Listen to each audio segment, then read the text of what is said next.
Good morning. The committee meets today to consider the nomination of Lieutenant General Randall Reed for promotion to general and to be commander of U.S. Transportation Command, and Lieutenant General Xavier Brunson for promotion to general and to be commander of U.S. Forces Korea, United Nations Command, and the Republic of Korea, United States Combined Forces Command.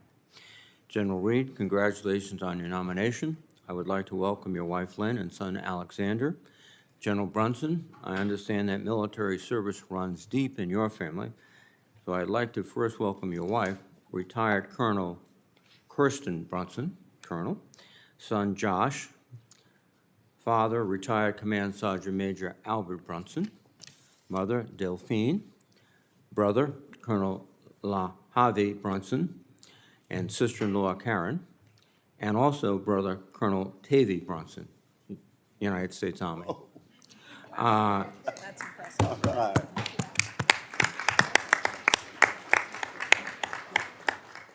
All right. That's a remarkable dedication to the country and the U.S. Army by your family. Thank you.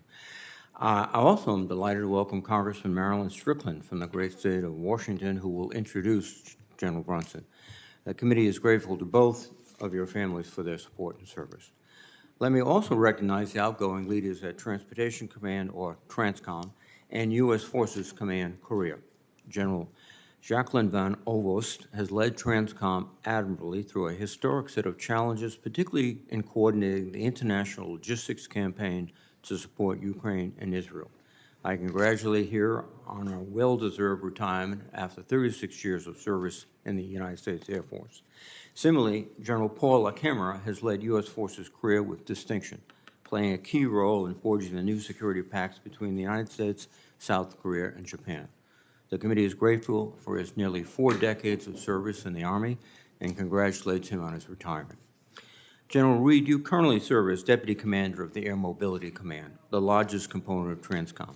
You are a C-141 pilot by training and have served in multiple transport and tanker units throughout your career. These experiences will serve you well as TRANSCOM Commander. The men and women of TRANSCOM perform missions that sustain the entire Department of Defense. We have seen this clearly through the command's role in providing support to Ukraine and our operations in the Middle East.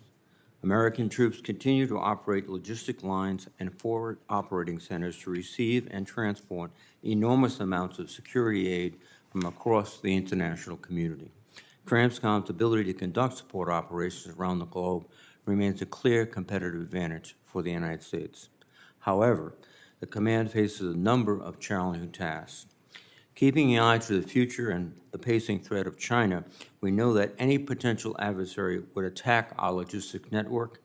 This idea of congested logistics will include obvious threats to our forward bases, as well as the aircraft and ships that supply those bases. But it could also include cyber attacks against the information technology system, government and commercial, and possible kinetic attacks against the ports and airfields that support our deployments. There is also the issue of Chinese investments in critical infrastructure like seaports and telecommunications, which may seem like standard commercial enterprises, but which could be leveraged to disrupt or deny access in a time of crisis. General, given your experience with Air Mobility Command, I believe that these are not new issues for you. I would like to know how you would prepare TRANSCOM for such threats to our logistics and how the military services can alter their acquisition programs to take these concerns into account. General Brunson, you are extremely well qualified to serve as Commander of U.S. Forces Korea. You currently serve as the Commanding General of I Corps and have served previously in top leadership positions with the 7th Infantry Division, the 10th Mountain Division, the 18th Airborne Corps, and especially the 1st Battalion, 504th Parachute Infantry Regiment, which you led into combat. If confirmed, you will face a challenging mission on the Korean Peninsula. Earlier this month, I traveled to a number of sites in the Indo-Pacific, including South Korea, Guam, and the Philippines, to assess our military and diplomatic postures there. The threats from China and North Korea are significant, but I was impressed with our capabilities and remain optimistic about the progress we are making. For our long-term success against China, it is fundamentally tied to the strength of our alliance with South Korea. The recent growth of this relationship, as well as South Korea's remarkable new partnership with Japan, can serve as a model for other relationships in the region.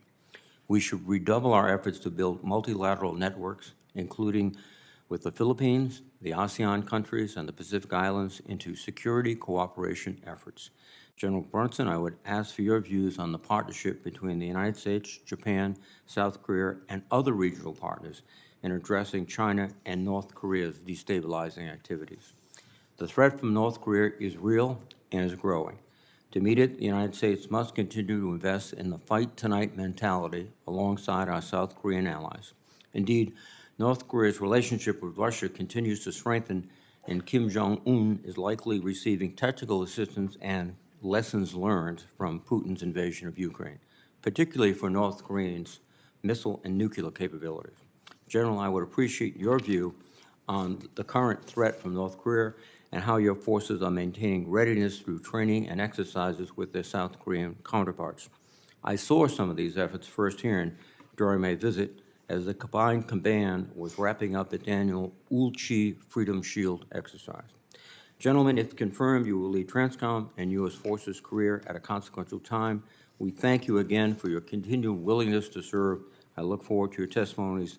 Now, let me recognize the ranking member, Senator Roger Wicker. Thank you, Mr. Chairman. Today, the committee is considering nominees for two crucial commands. Lieutenant General Reed, you've been nominated to be Commander, United States Transportation Command. If confirmed, you will be responsible for executing TRANSCOM's mission of providing logistical support to combatant commanders around the globe. In your current role as Deputy Commander of Air Mobility Command, you have seen firsthand how logistics are often the determining factor in a fight.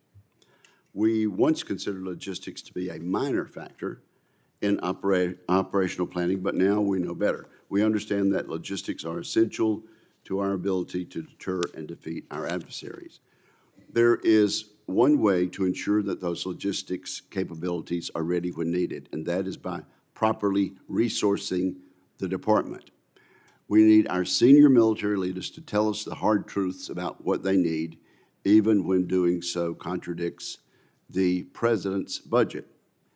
And you and I spoke about this when we met person to person. That transparency is so important that we made the unfunded priority lists a statutory obligation. This will be your statutory obligation. I'm very troubled, as I told you, that TRANSCOM has not requested a single unfunded requirement for the last 3 fiscal years. Lieutenant General Reed, if confirmed, I would look to you to begin performing that task. We're not asking you to make anything up. We're just asking you to tell us what we need on contested logistics, particularly in the Western Pacific. We need you to tell us what you need to get up to speed. Now, Lieutenant General Brunson, you've been nominated to be Commander of U.S. Forces Korea. My uncle served in Korea.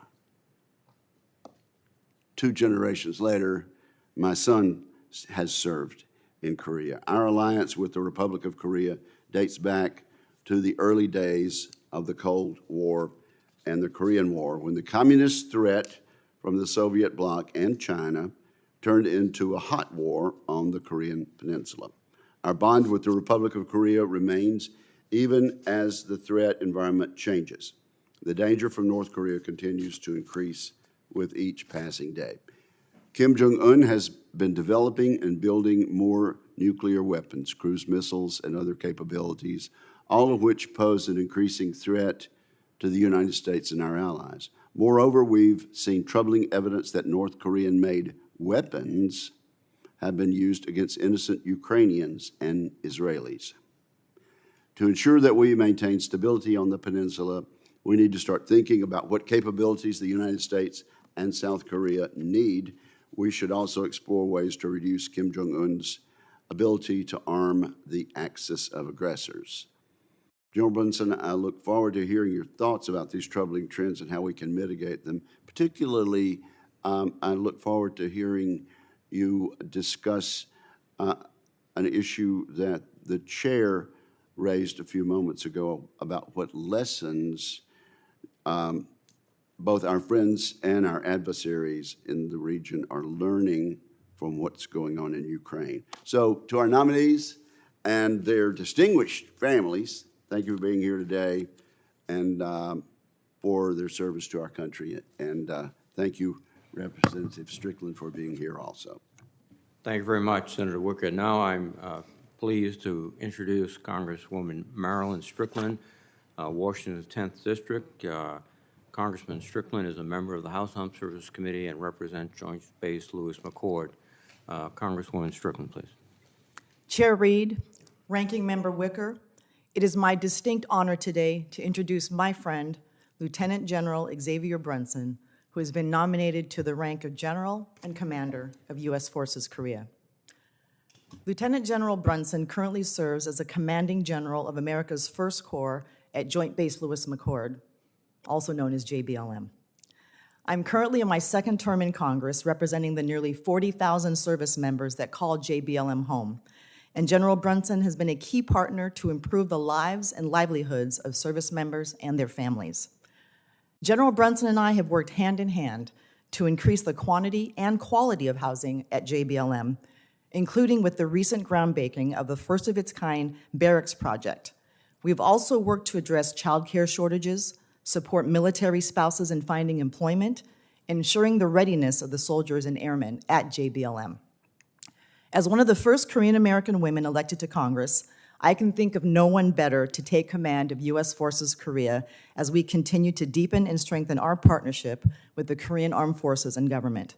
I was born in Korea. My father served in the Army, and my family ended up in Tacoma, Washington, at Fort Lewis at the time. So I am very deeply, deeply proud to be here today.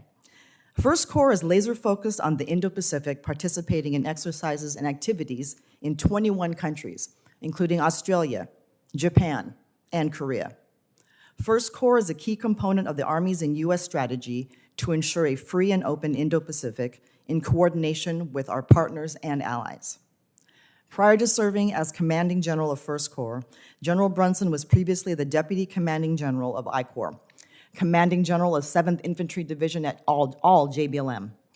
A commissioned infantry officer, General Brunson has served several deployments to Iraq and Afghanistan. General Brunson, as you mentioned, comes from an Army family. He and his family serve the country every single day. His father is a retired Army Sergeant Major who served in the Vietnam War. His brothers became Army officers as well. His wife, Kirsten Brunson, is a retired colonel.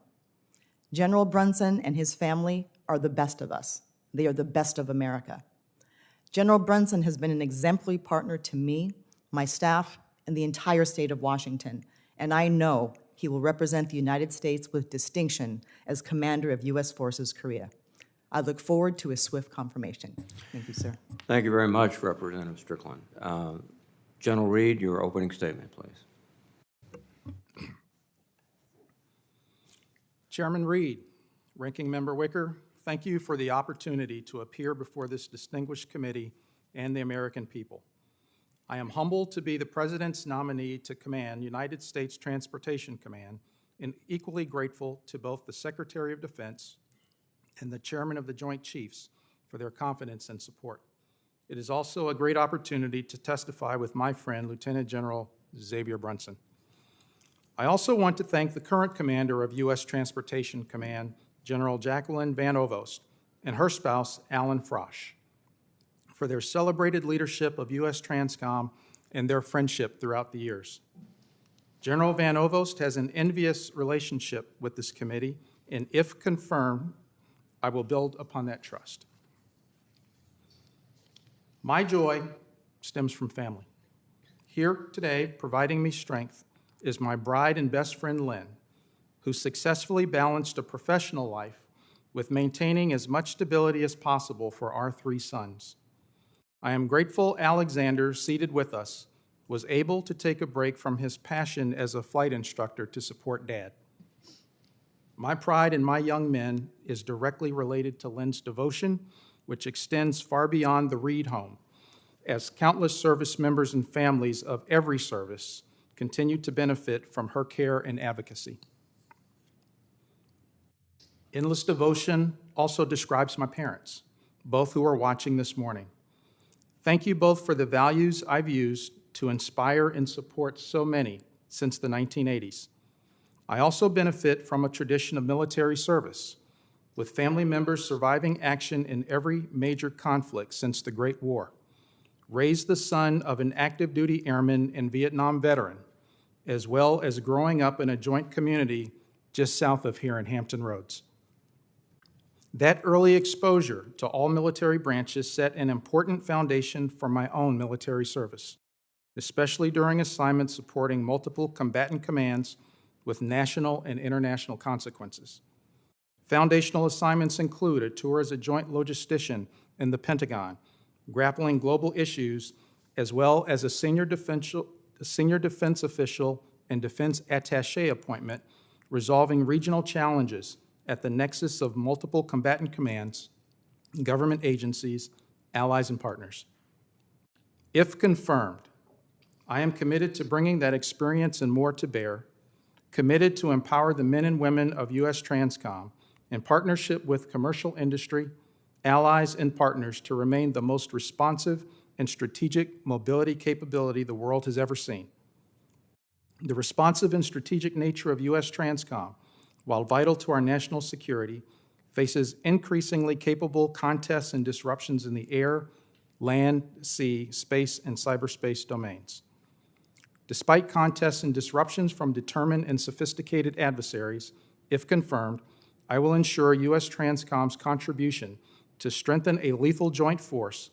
This will include, but is not limited to, continuing pursuit of an ever-ready, modernized sea-lift, airlift, and air refueling fleet. If confirmed, I will also prioritize cyber resilience for both U.S. Transcom and other members of the Joint Deployment and Distribution Enterprise.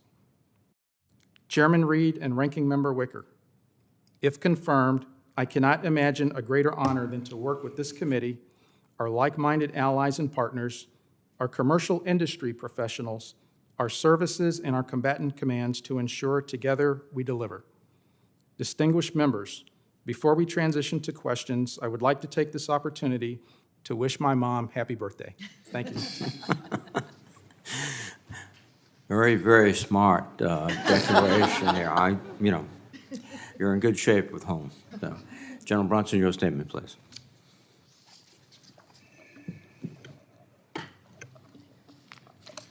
Chairman Reed, Ranking Member Wicker, and distinguished members of the committee, I'm honored to appear before you today. Thank you for the opportunity to testify and, more importantly, if confirmed, to continue leading our nation's men and women. I would like to thank President Biden, Secretary Austin, and General Brown for their trust and confidence.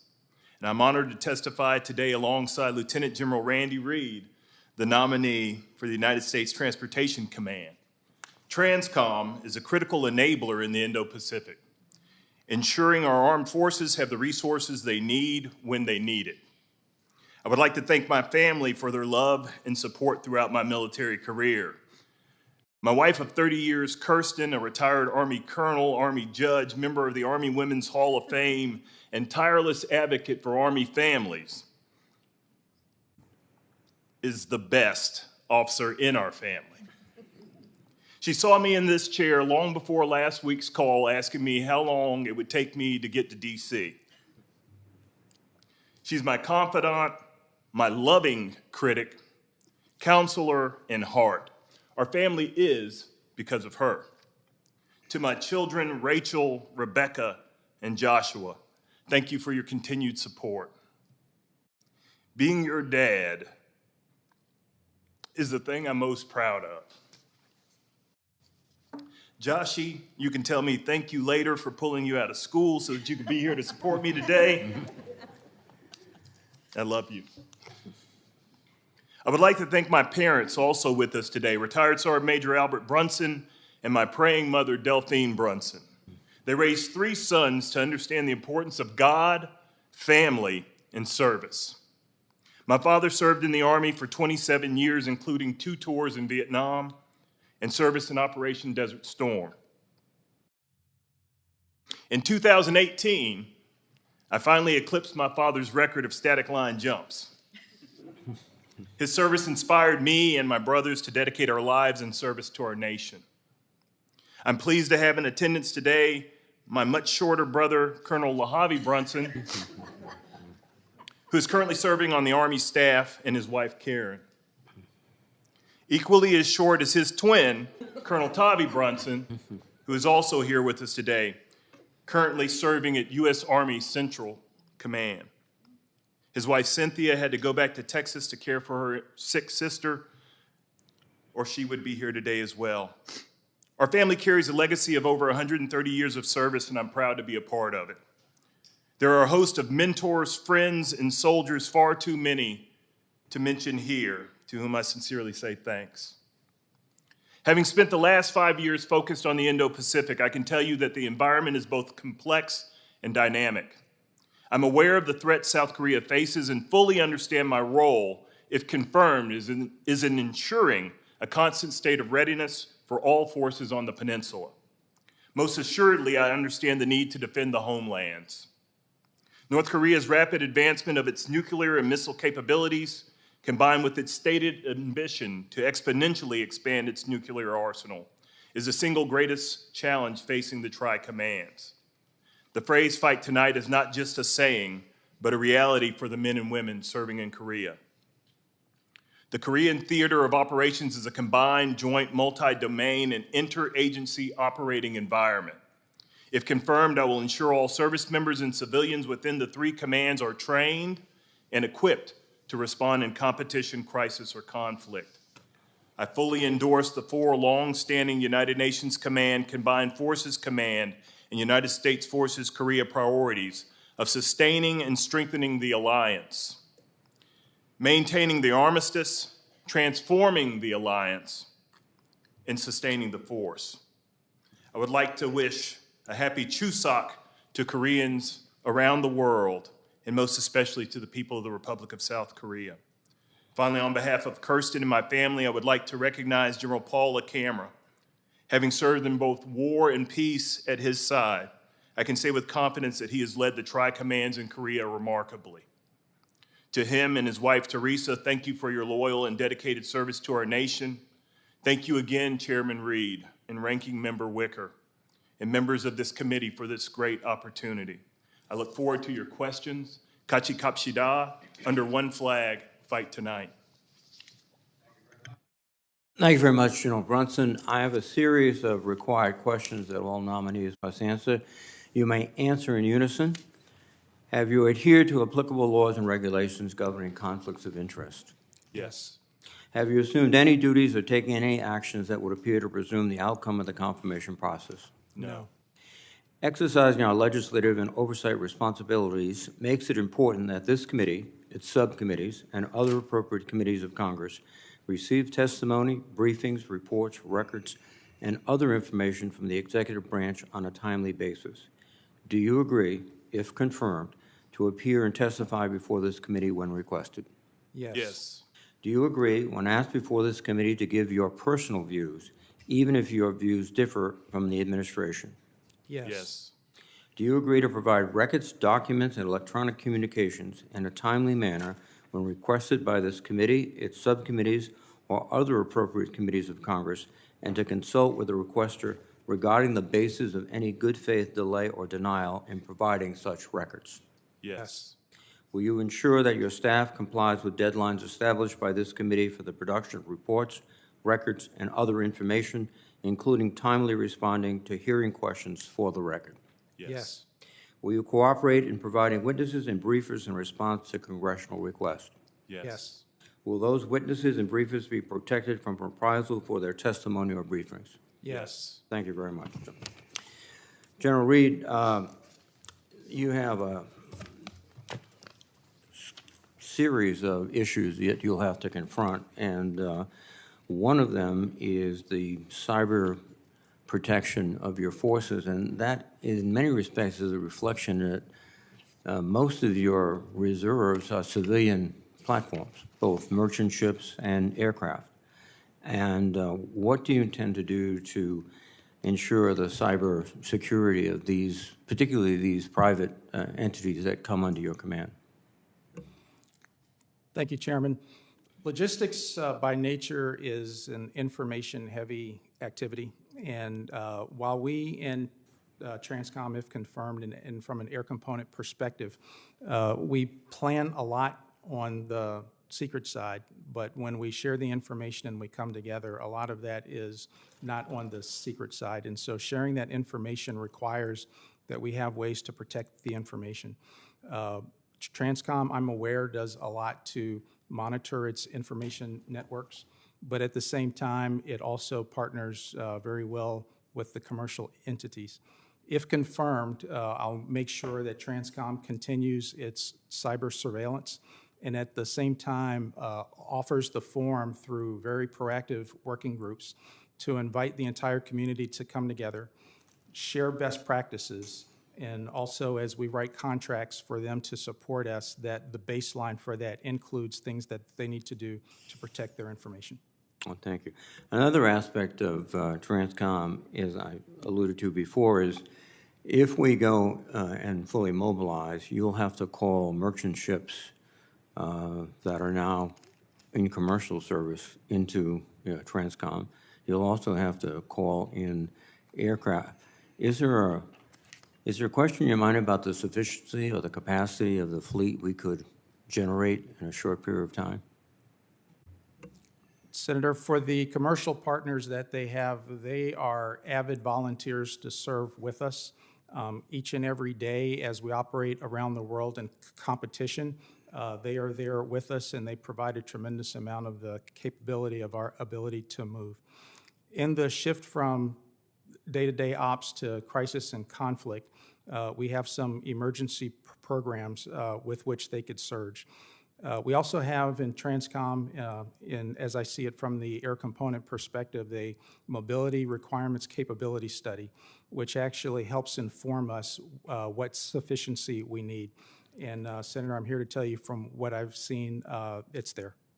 Thank you.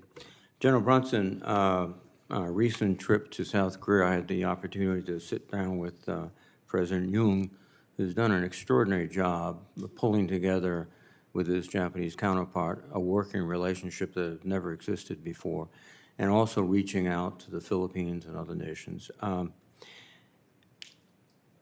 We have also, with the declaration that President Biden and President Yoon announced at Camp David, going into the sharing of real-time information with the South Korean forces and planning multilateral, multi-year trilateral exercises. So could you elaborate on your sense of where the relationship is going? And my sense it was vastly improved. Yes, Chairman. I believe the relationship at present is trending upward strongly. As I look in my previous experience as a Corps commander, what we've been able to do in terms of going into multilateral exercises, securing the information that's being shared, whether that be through technological means, using sensitive but unclassified, or using YubiKeys on a mission partner network or environment, what those things provide for us is an opportunity that hasn't existed before. Some of the things that General LaCamera has done to drive from the military element of power have allowed us to draw closer together because we're able to share information across these multilateral exercises. And what that's really doing, Chairman, is it's helping us to set the environment. And so what I see as a charge to myself, if confirmed, is to continue to find ways to bring not only the northeastern piece of Asia together, but to also bring in the South. Having participated in exercises from India to Indonesia to Australia and points beyond, that there are willing allies that are in the region at this time. Sir. Thank you very much, General Brunson. Thank you both, gentlemen. Senator Wicker, please. Thank you. Lieutenant General Reed, let's talk about unfunded requirements. I promised that I would ask that. For the last 3 years, Transcom has failed to submit a single unfunded requirement. Yet, it proceeds to submit reports and studies outlining shortfalls within its components. So, first of all, if confirmed, will you submit any unfunded requirements for components such as Air Mobility Command or others that directly support Transcom's ground and sea lift elements? Senator, thank you for the conversation yesterday. And as we discussed yesterday, I will be a fierce advocate to get all of the equipment that our folks need. And I know that there are several ways to pursue that. And absolutely, Senator, if unfunded requirements is the way to get the force equipped, I will certainly do that. Okay, well, and just along those lines, it is a statutory requirement that this Congress and this committee expects. And so along those lines, you agree that underfunded requirements are important in providing information to this Congress about what the joint force needs? Absolutely, Senator. Okay, let me ask about movement of household goods. There's a what do you know about the agreement between HomeSafe and Transcom about how that's going, and do you think it's going to work better? Senator, I will tell you that having moved in excess of 15 times, having a system that works is very important, and if confirmed in Transcom, I'll have an opportunity to make sure where there's room for improvement, we will absolutely get that done. I will also tell you that there are some family members behind me on both sides who will put pressure on me to make sure that we actually get that done. What I do know of the contract so far is that it initiated this spring, about April. There were some moves that were executed under the contract during the peak period this summer in some locations. From what I understand, Senator, for those, things have gone well. The feedback is strong, not only from the families who have moved, but also from the transportation carriers who had an opportunity to participate that did not before. Going forward, we will have to be careful with that in terms of the speed of the transition, but now that we have a single entity that sits over top of that, they do have a capability to integrate a little bit better on the national scale and on the local markets as well. And so as long as we're very careful in the speed of the transition, Senator, I think this shows tremendous promise. Okay, and so we'll be visiting about that in the next months. Speaking of family members, General Reed, do you think it's fair for General Brunson to talk about the height of his twin brothers? Since they came in a package of two and he's only one, it seems to me his family got two for the price of one. I'll withdraw the question. What lessons are we learning in watching the Ukrainian conflict, Russia's war, illegal war of aggression against Ukraine, and what lessons are our adversaries north of the DMZ learning? Ranking Member Wicker, I think that one of the things that we're learning is the need to move beyond current means of production. For example, the need for munitions and lethal aid from Russia outpaced their ability to produce those things. So they found a proxy to provide them arms and ammunition.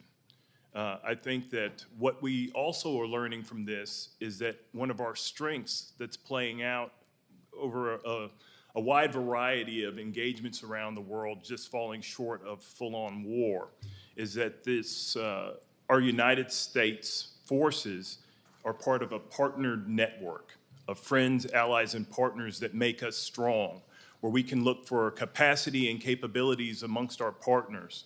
The Korean Peninsula is a great example of that. For 70 years, this alliance has stood, and it is an example for all other nations to look toward. When you look at sort of authoritarian collusion that occurs between China and DPRK and Russia and Iran and others, they don't have the same benefits that we have. Amen. Thank you. Thank you, Mr. Chairman. Well, thank you, Senator Wicker. And I associate myself with your comments about the general's brothers. They are men of normal height, and I applaud them. Senator Shaheen, please. Congratulations, General Reed and General Brunson, to both of you and to your families. And thank you so much for the service of each of you and all of your families. And I especially appreciate your senses of humor, which, as you can see, is shared by the committee. General Brunson, I want to pick up on Senator Wicker's questions about munitions and the support from North Korea to what's happening in Ukraine. There's now photo evidence of that. I understand there's a British report that also found Western dual-use components in the missiles that were examined. So how concerned should we be about the fact that we still have that sort of diversion of our Western components going into the war zone being used by our adversaries? Senator, I think we ought to be concerned. And if confirmed, it would be my hope that we would be able to take not a whole of government approach at sort of tracking these things where they're going, but a multi-element engagement, which would be more targeted. So if confirmed, what I would do is I would dive into the IC to see where these components were made, where they're going to. The benefit that the Tri-Command has is that there's UN command that's a part of this. And a great many of these nations, I would be supposing here, giving you something that I believe could be tied with those means of production. So I believe that it would be my job as the, if confirmed, as a USFK commander, to not be so concerned with what we can see, but the things that we don't see. In another setting, I would be more than happy to talk to you about some of the things that I know that General LaCamera is working on right now in that regard to help us to more easily be able to sort of illuminate the network that exists for those parts, ma'am. And I think it's best that I stop there. Thank you. I would appreciate that opportunity. General Reed, thank you for taking time last week to come and meet with me. One of the issues that we discussed was the Air National Guard Bureau's intent to re-level programs of record that's going to have an impact on the 157th Air Refueling Wing at Pease Air Force Base in Pease National Guard Base in New Hampshire, former Air Force Base. And we also discussed the importance of aerial refueling capacity, which you know so well and cite in your testimony. As the only KC-46 refueling wing in the nation to reach initial operating capacity, do you agree that the 157th plays a significant role in meeting TRANSCOM's requirements? Senator, absolutely. Very fine unit. In my commands in the past across the world, they were very quick to respond when called upon and love to serve with them. Also want to point out that we're looking forward to their service this fall as they deploy. So out of the 8 airplanes that are there, 4 will go forward and they will do a fine job for us. Thank you. The proposed releveling initiative will decrease the 157th's ability to support TRANSCOM by our estimation is 23%. Are you concerned about losing that kind of capacity, especially as you think about what we may need to do in the Indo-Pacific? Senator, I'll share with you that the air refueling fleet is incredibly stressed every day as they support every combatant command around the globe. Any capacity that we can get, I'll absolutely call for in need. If confirmed, I will have conversations with, hopefully, if confirmed, Steve Nordhaus to make sure that he and the force can provide the nation everything that we're asking for. Well, thank you very much. I appreciate that. And if confirmed, will you commit to visiting New Hampshire and to getting a briefing on what's happening with the 157th? Yes, Senator.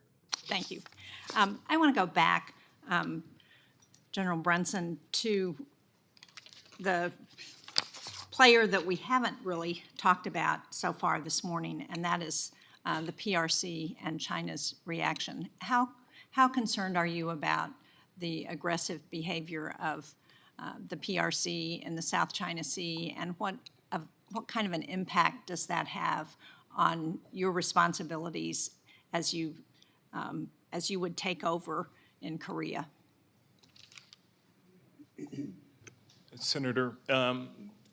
I think we should share the concerns of our partners in the region.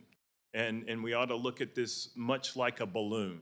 If you push on one area of this balloon, there's going to be an opposite reaction somewhere else. I think that if confirmed, my job is to hold the peninsula fixed but dynamic because of all the things that are going on in the region. And again, I would point back to that authoritarian collusion, that we be able to understand best what is troubling our friends, partners, and allies in the region. Senator, as you know, there are a host of mutual defense treaties that exist in the Pacific. And folks are counting on us to assure them of not only our presence, but our willingness to act. And I think that what I'd have to do, if confirmed as a USFK commander, is to be able to separate actions from actors and be able to go to the Indo-PACOM commander and talk to him about operations and activities and investments that are being made in the region, for him to even have a conversation with the Secretary of Defense on our policy toward actions to be taken in the region. I also find myself witting to the fact that there are things that we don't see right now. But these things have to be looked at from the perspective of tying in more of the IC to things that we were doing. To your earlier question, Senator, what I said was we've got to be targeted within our own elements of national power, to say it quite simply.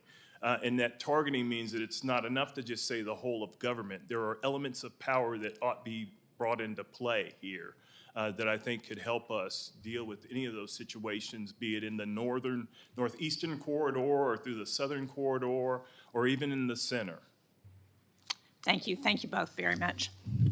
Thank you, Senator Shaheen. Senator Fisher, please. Thank you, Mr. Chairman. Welcome, General Reed, General Brunson, and welcome to your families today. As the grandmother to 2 sets of twins, I'm on their side. General Reed, in a potential conflict with a peer adversary, our forces will likely have to face a contested logistics environment, which implies that Transcom must account for attrition. This would be unlike anything we've seen since World War II. If confirmed, how would you ensure that mobility forces are appropriately training to realistic threats in these Transcom exercises that are needed? Thank you, Senator. If confirmed, one of the first things that I'll do is I'll get with the planning shops to take a very deep look into the plans and what we're doing to plan with the theaters to see what their challenges are and what adjustments we may have to take. In addition to the planning, what's important next is to make sure that we have realistic training as well. I will share with you that from an air component perspective, part of what we've been doing is participating in a series of exercises, one of them being the Bamboo Eagle, which takes place on the West Coast. And in this, we simulate a contested environment, and we've learned several things that are important. If confirmed, this will be a good platform to bring to not just airlift and air refueling, but to sea lift as well. If confirmed, how would you increase the interoperability with our allies and partners? Senator, first and foremost, I would depend primarily on the theater combatant commanders who already have the relationships with them. 2, I would make sure that we are involved in their planning and then offer our forces to partner with them as well. Thank you. General Brunson, do you agree that the United States must remain unequivocal in our commitment to extended nuclear deterrence with our ally, South Korea?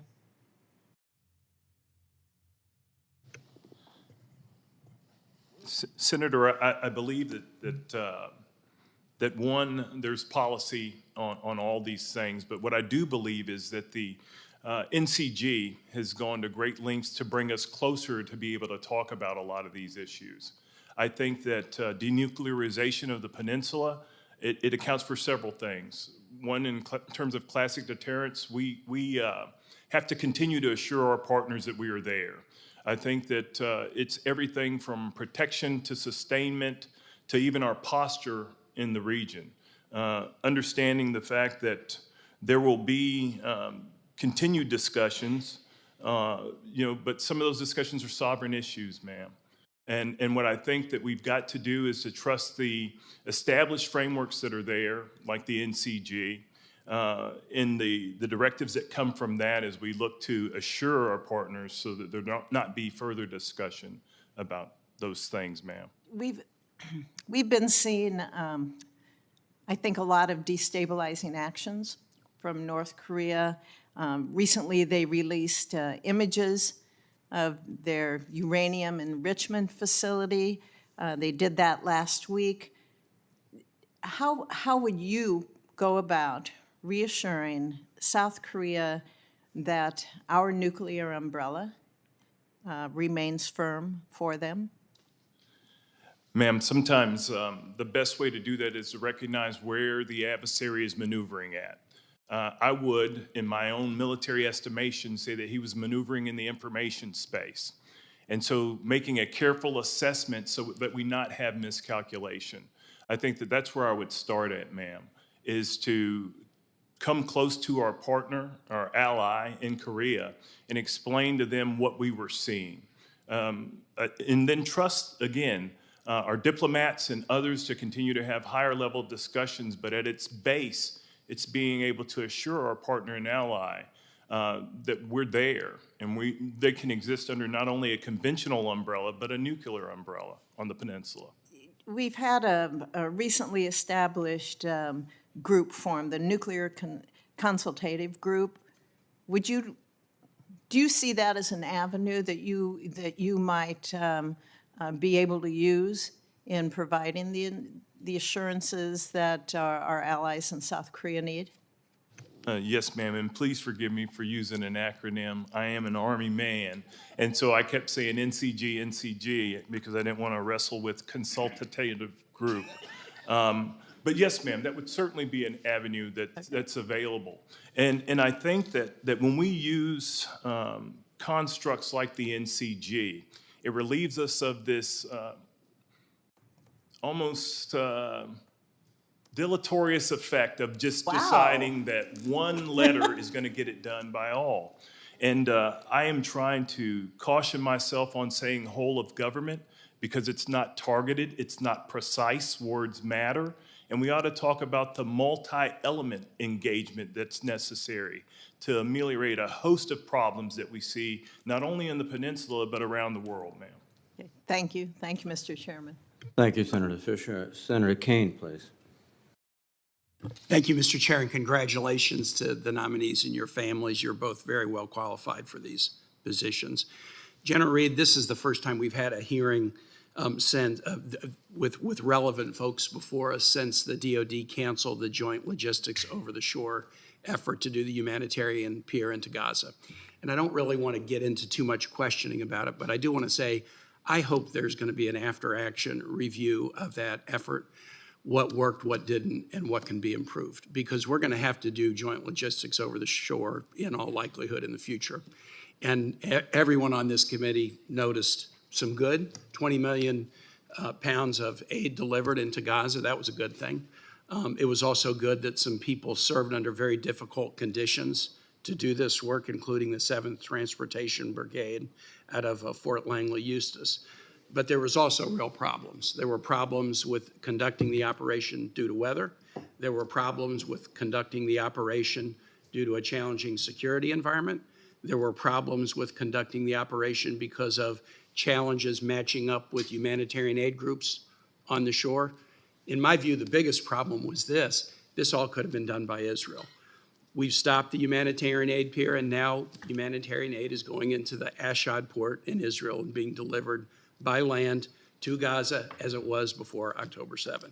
The fact that the United States needed to spend $230 million, that was the estimated cost up front. I don't know what the actual price tag was, and deploy people, I think about 1,000 U.S. troops were involved in this, when the aid could have been delivered through an Israeli port and through land crossings that were being used extensively and now are being used to deliver aid, strikes me as the U.S. wanting to do the right thing, but doing something that, frankly, someone else should have been doing. And so the only question I would have for you is there some kind of an after-action study that's being done that Congress could have access to when it is done about the good, the bad, and how we need to improve going forward? Senator, it's my understanding that there is something being studied. If confirmed, obviously that will be one of the things that I will look into. Joint logistics over the shore in its totality is something that Transcom would support in some form or another. And this committee would be looking to me to make sure that we were able to actually get that done. And so, yes, Senator, I will look into that and I will provide information to this. And I know entities other than Transcom obviously were key to this. CENTCOM, it was a lot of people that weren't, a lot of parts of the DoD family that were involved. But I think we need some answers about it. And in particular, the last piece, what do we need to do to improve going forward? Let me ask you this. The 2020 NDAA guaranteed there would be 60 congressionally funded operating agreements for the Maritime Security Program.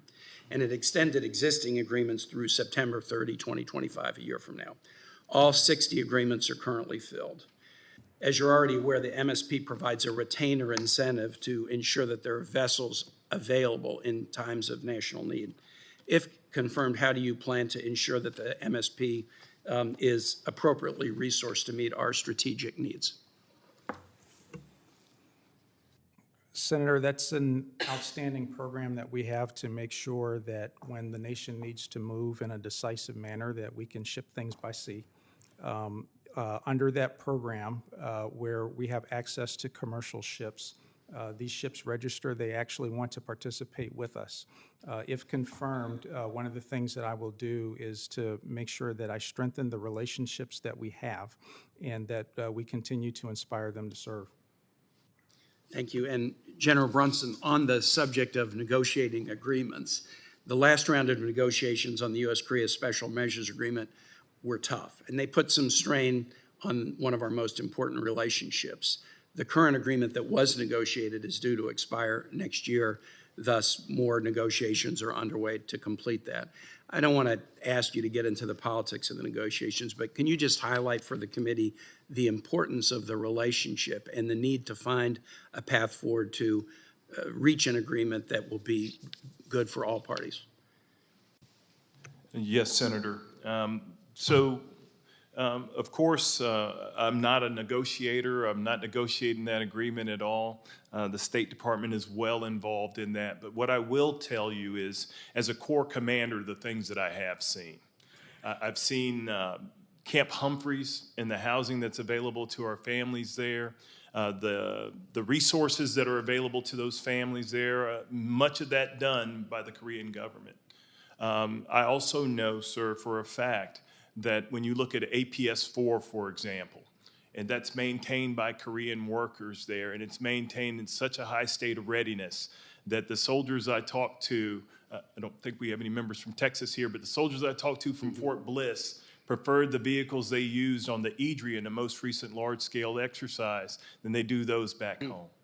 And so if I give you those two data points right there, that those soldiers are absolutely fired up about the equipment that they're able to use that is maintained by Koreans, that when we look at the facilities that we have at a place like Camp Humphreys that are far better than some on my current installation, I think that there's much to be said, and those are the data points that I, as an operational commander, currently look at when I look at that situation, Senator. Well, as I conclude, you make a good point that you're not the negotiator, but the progress of that negotiation is going to have a huge impact on your ability to do your job and do it well. So we'll push the State Department and everybody to conclude a deal that is very, very positive for the U.S. and Korea. With that, I yield back, Mr. Chair. Thank you, Senator Kane. Senator Cotton, please.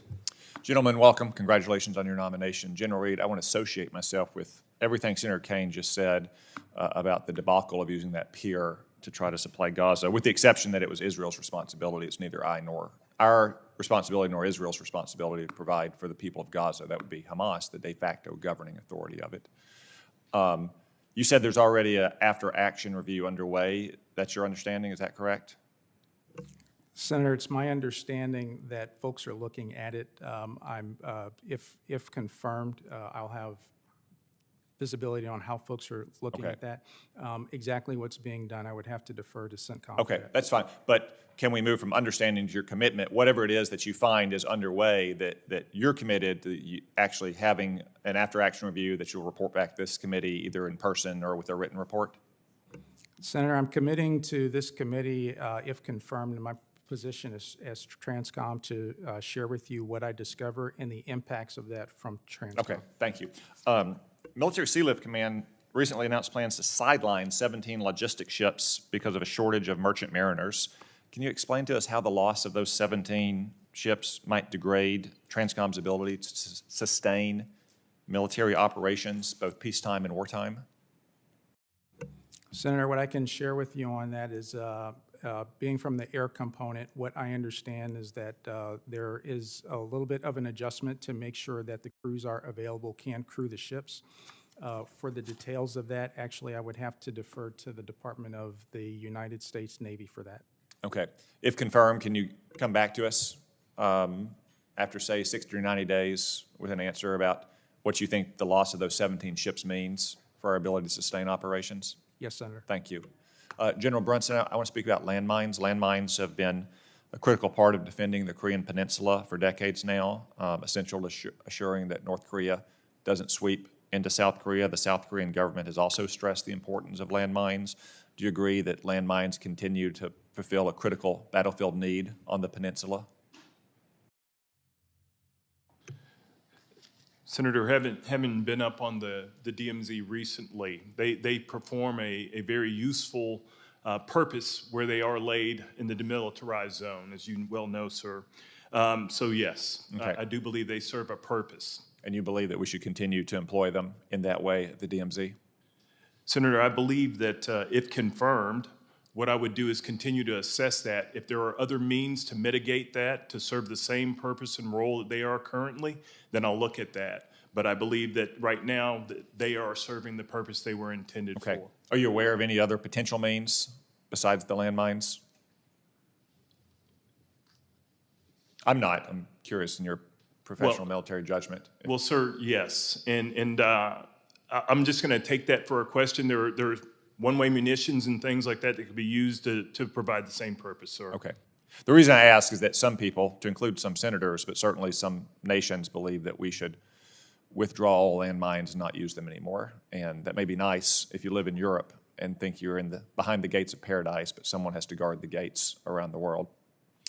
North Korea has gotten more aggressive lately. They violated sanctions by sending all those missiles and munitions to Russia, fired ballistic missiles in the Sea of North Korea, and they just recently decided to reveal their uranium enrichment facility for the first time. Why do you think they did that? Senator, one of the things I think that continues to go on is, especially in the more ephemeral domains, EW, cyber, is we continue to maneuver in those spaces. And I think North Korea, in revealing something that they've generally hidden for years and years and years, is trying to maneuver in the information space. And to that end, if I'm confirmed, I have to take a look at how are we maneuvering in the information space to counter the narratives that are put forward by that. That causes tectonic shifts amongst the Korean people when they see another facility, because we all know that a facility that you can process uranium in is a facility that you can make warheads in.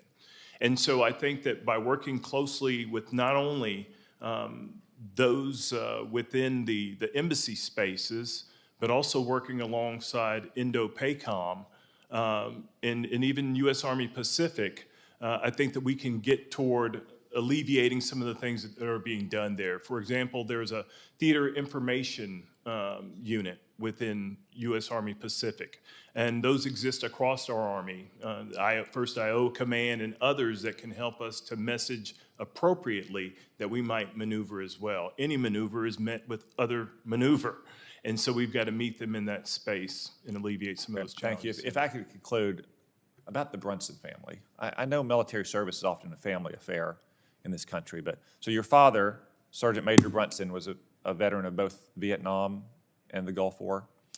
And Sergeant Major Brunson and Mrs. Brunson, you've raised 3 sons who have now all rose to the rank of colonel and general officer. I just want to say it's a remarkable testament to you as parents. You must have raised your kids right. And to all those families out there who don't come from a family like the Brunsons. If you have any doubts about your child serving in our armed services, then you should look at what Sergeant Major and Mrs. Brunson have raised and know that it's a great choice for your family at a time when we're struggling to recruit who we need. We need more parents like Sergeant Major and Mrs. Brunson to encourage their kids to take the path you all have taken and serve this nation. So kudos to you. Thank you, Senator Cotton. Senator Hirono, please. Thank you, Mr. Chairman. Congratulations to both of you on your nominations, and aloha to your families who are here. I asked the following two initial questions of all nominees who come before any of my committees. And so I will ask you, and if you can respond first, General Reed and then General Brunson. Since you became a legal adult, have you ever made unwanted requests for sexual favors or committed any verbal or physical harassment or assault of a sexual nature? No, I have not. No, I have not. Have you ever faced discipline or entered into a settlement related to this kind of conduct? No, I have not. No, I have not. For General Reed, U.S. Transcom's ability to project and sustain military power around the globe is one of our asymmetric advantages. However, that advantage is at risk given the delayed recapitalization of the Ready Reserve Force. General Reed, one solution, if you can call it that, of expensive solution, to this issue is bolstering our domestic shipbuilding capacity and making these ships in the United States. Another is giving the Navy authority to purchase more used vessels built in foreign shipyards. For example, the current version of the FY25 Senate NDAA increases that buying authority from 9 to 12 ships. What do you think is the right approach, particularly for the long term? Senator, thank you for that question. For Sealift is fundamental to what we do. This country has always been great primarily because we've been able to sail the seas. And as we go forward, we need to maintain the capability to do just that. The ages of our ships continue to increase. We have fantastic crews to cruise the ships. We do need to do some more work to recruit more. However, I think it would be easier to recruit more if we could get them newer equipment. And so to whatever we can do to bring down the ages of the ships, whatever we can do to put ships that are easier to repair would absolutely help. So in that regard, I know that, that we've received permission to buy used. That's for the near term. In my view, as an airman, that would also help shipbuilding because that would actually put equipment in the shipyards to get people trained. And when we have the opportunity to actually buy new, then we actually have the industrial base to do that as well. So if confirmed as a Transcom commander, I will ask all, give us as much as we can get, whether it's used or new. The difficulty is that there was a time when we had a much greater shipbuilding capacity in our own country, and as the shipyards closed, we're in the position of where you are, where we have to buy ships from that are produced by other countries. So I think in the long term, I would really welcome. Basically, the DoD should be thinking about how we can increase our domestic shipbuilding capacity. I think it's an expensive proposition, but one that's worth pursuing. For General Brunson, we continue to hear about the importance of allies and partners in the Indo-Pacific, and you responded to what you would do if confirmed to make sure that our relationships with Japan and the Republic of Korea stay very strong. What other relationships in the region would you prioritize to deter North Korean aggression? Yes, Senator.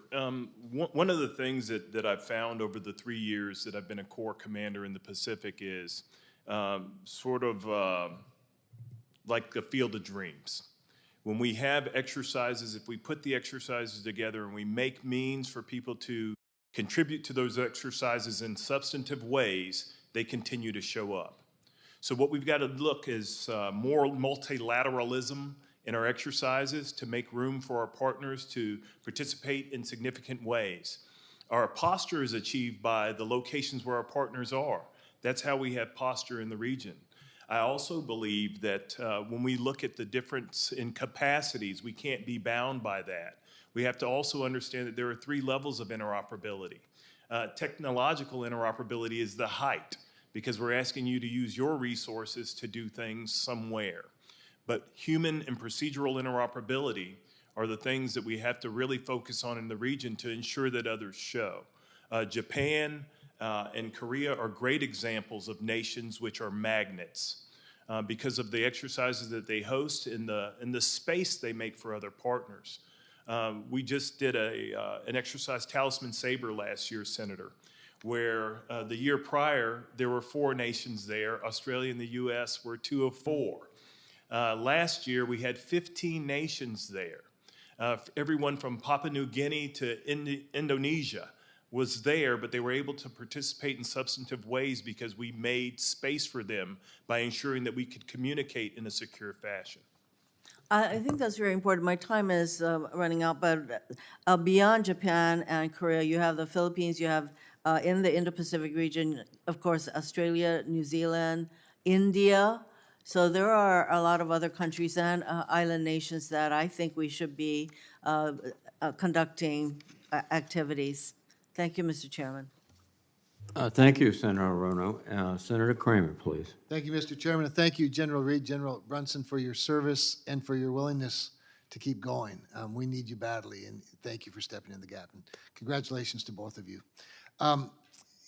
General Brunson, you may know, or you may not, but you may know that in North Dakota, not only do we have 2 of the 3 legs of the nuclear triad based at Minot, but we have 2 very important ISR bases.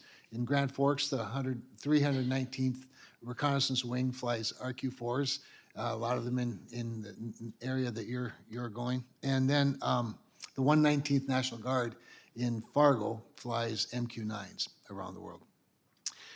In recent years, and in future years, it seems the Air Force is aggressively retiring some of these legacy systems with not a lot to replace them. And I would just be interested in any thoughts you have about ISR needs in the Indo-PACOM area and certainly the peninsula specifically, and whether those needs are being met, what you see going forward as capacity, and just your general thoughts on airborne ISR and its availability to the fight. Yes, Senator. So when I look at the needs right now, as an operational commander, I believe that General LaCamera has what he needs right now to help him to best understand his operating environment, which now stretches in USFK, a joint command. He's looking at the EEZ, the exclusive economic zone. He's looking at the northern limit line. He's got to see all these things, and ISR is a technical means that allows him to see those things so that he might best understand his operating environment. I will tell you that if confirmed and allowed to serve or given the opportunity to serve as the commander of the tri-commands, that I would do much the same, is continue to assess the needs of ISR that's meeting the requirements that we have across domains. The physical domains in the KTO Center. Along the same lines, then, obviously, space is becoming more and more. We're becoming more dependent on space for ISR. Could you elaborate a little bit on your relationship with General Whiting at Space Command, General Saltzman at Space Force? How you see the integration of space, and whether or not that can fill the gap either in the short, mid, or long term for ISR demand?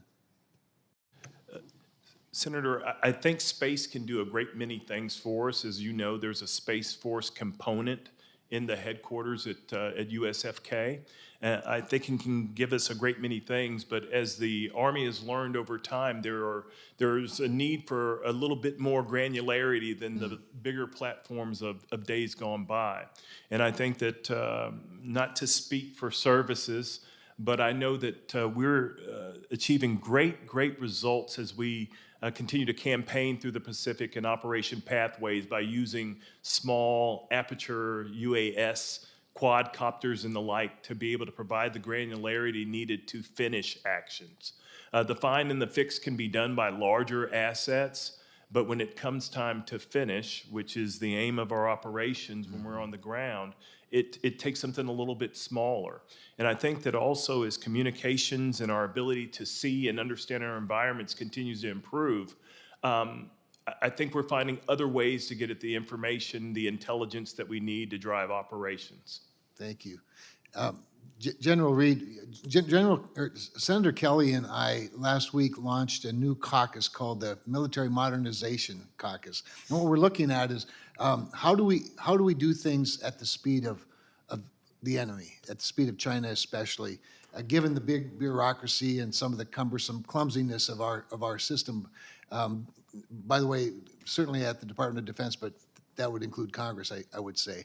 As you look at your new mission soon, or your new job soon, can you think of any gaps in technology or modernization demands that we could be helpful with? And along the same lines, what can we be helpful with as Congress when it comes to getting you what you need? I very much appreciated your conversation with Senator Rono just a little bit ago. I found it very helpful.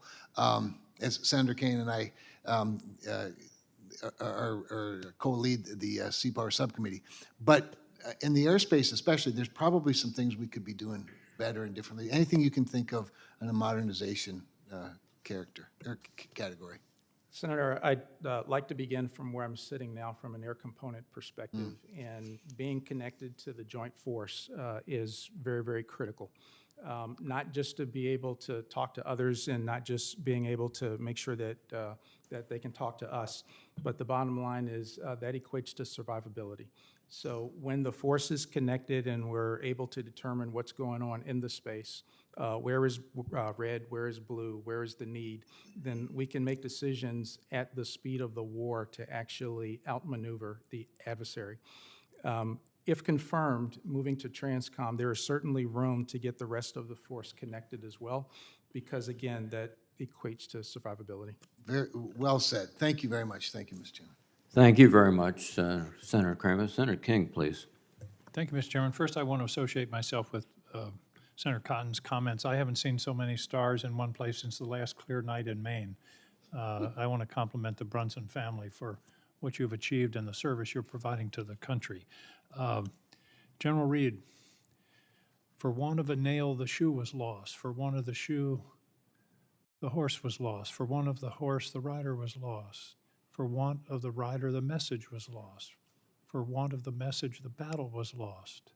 For want of the battle, the country was lost, all because of the loss of one nail. I'm deeply worried about the adequacy of the industrial base, but also of the system that you have with private sector partners. And I hope that there is a profound testing process, a red team process, because in time of conflict, the first attack is going to be on our logistics.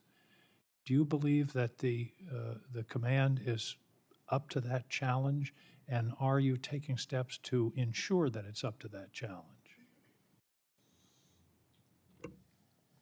Senator, once again, I'll begin from an air component perspective. So from where we sit now with the funds that we have, we are very heavy into experimentation. We are actively seeking technologies that are available today, not necessarily things that are available in the future. Data is one area where we have looked very deeply into machine learning, artificial intelligence, being able to what we call sense and seize. So the better we're able to sense the environment, seize on the opportunities to actually get things done. From there, we've been looking to transition to airborne tests to see how can we get connected to the joint force, not just line of sight, but beyond as well. And then from there, how can we fast track some of this to the actual platforms? Obviously, if confirmed, running this to scale in TRANSCOM would be key. I must be quick to mention also that TRANSCOM itself has been very supportive of us, and they are doing much the same. Well, let me suggest, as several others have, if there are deficiencies, if you red team and assess your capacity and find it wanting, come to this committee. We don't want to be having hearings after the fact as why didn't we have sufficient air transportation or maritime transportation. And that moves me to the next topic, which is cyber. Again, CIOs always say, yeah, we're okay, we're protected. You won't know that until you test it. And cyber, again, to go back to a conflict, is going to be the first step.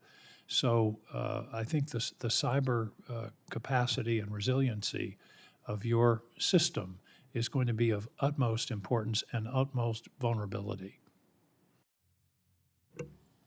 Senator, yes, indeed it is. Just within the last few months, I had an opportunity to join Transcom itself in a 2 to 3 day session here in the area at Fort Meade. And during that time with Cybercom, I got exposed to a tremendous amount of work that's already underway. If confirmed, I'll be privy to more of that, and certainly something that's very important for us. Thank you. I'm going to follow up on several questions about moves in rural areas. We're worried about our Coast Guard personnel in Maine, where the adequacy of the moving the household goods is a problem. General Brunson, the danger of accidental conflict in the Indo-Pacific. It's one of the things I worry the most about. A hot dog Chinese pilot miscalculates and takes the bridge off of a destroyer. How do you assess that risk, and do we have the infrastructure in place to communicate with the Chinese or the North Koreans that what is happening isn't a provocation, it's an accident? Senator, the risk of miscalculation, it's ever present in the Pacific. As wide and as vast as the Pacific is, we still find ourselves, whether it be in the West Philippine Sea, with ships running into one another, or it be along the exclusive economic zone there in the KTO. And I think that there are ample means of connection amongst leaders. Is there a hotline with North Korea, for example, or with? I understand there's been discussion with China on this issue, but nobody answers the phone. Senator, I can't answer that right now. I do know that up in Panmunjom, there's an area that's meant for face-to-face consultation if needed. But at this current time, it's not within the realm of my duties to know that. I hope when you take over your new duties, that's something you'll look into, because accidental conflict is a serious potential problem, and one way to resolve that is some kind of deconfliction infrastructure, which I hope you'll pursue both from your point of view, but also within the Department of Defense and the administration. Senator, if confirmed, I will. Well, thank you very much. And one comment on household moves. I used to work for a company that moved household goods for service people. I have been known to carry a few boxes. I recommend boxes with lampshades rather than books. That was my experience. But one military spouse told me years ago that they considered 7 moves equals a fire. I'll leave it at that. Thank you, Senator King. Senator Budd, please. Thank you, Chairman. General Brunson, I was reading your remarks, was able to listen to them, and I think it bears repeating the more than 130 years of combined service of your family, starting with your dad, retired Sergeant Major Brunson, and continue with you, your brothers, and your wife. You set a great example, so thank you. Now, if I understand correctly, you were born and raised in Fayetteville, North Carolina. Yes, I didn't sir. see that in your remarks, but if you could, talk a little bit about the time that you've served, I think even with your brothers, maybe all of you were there at one point.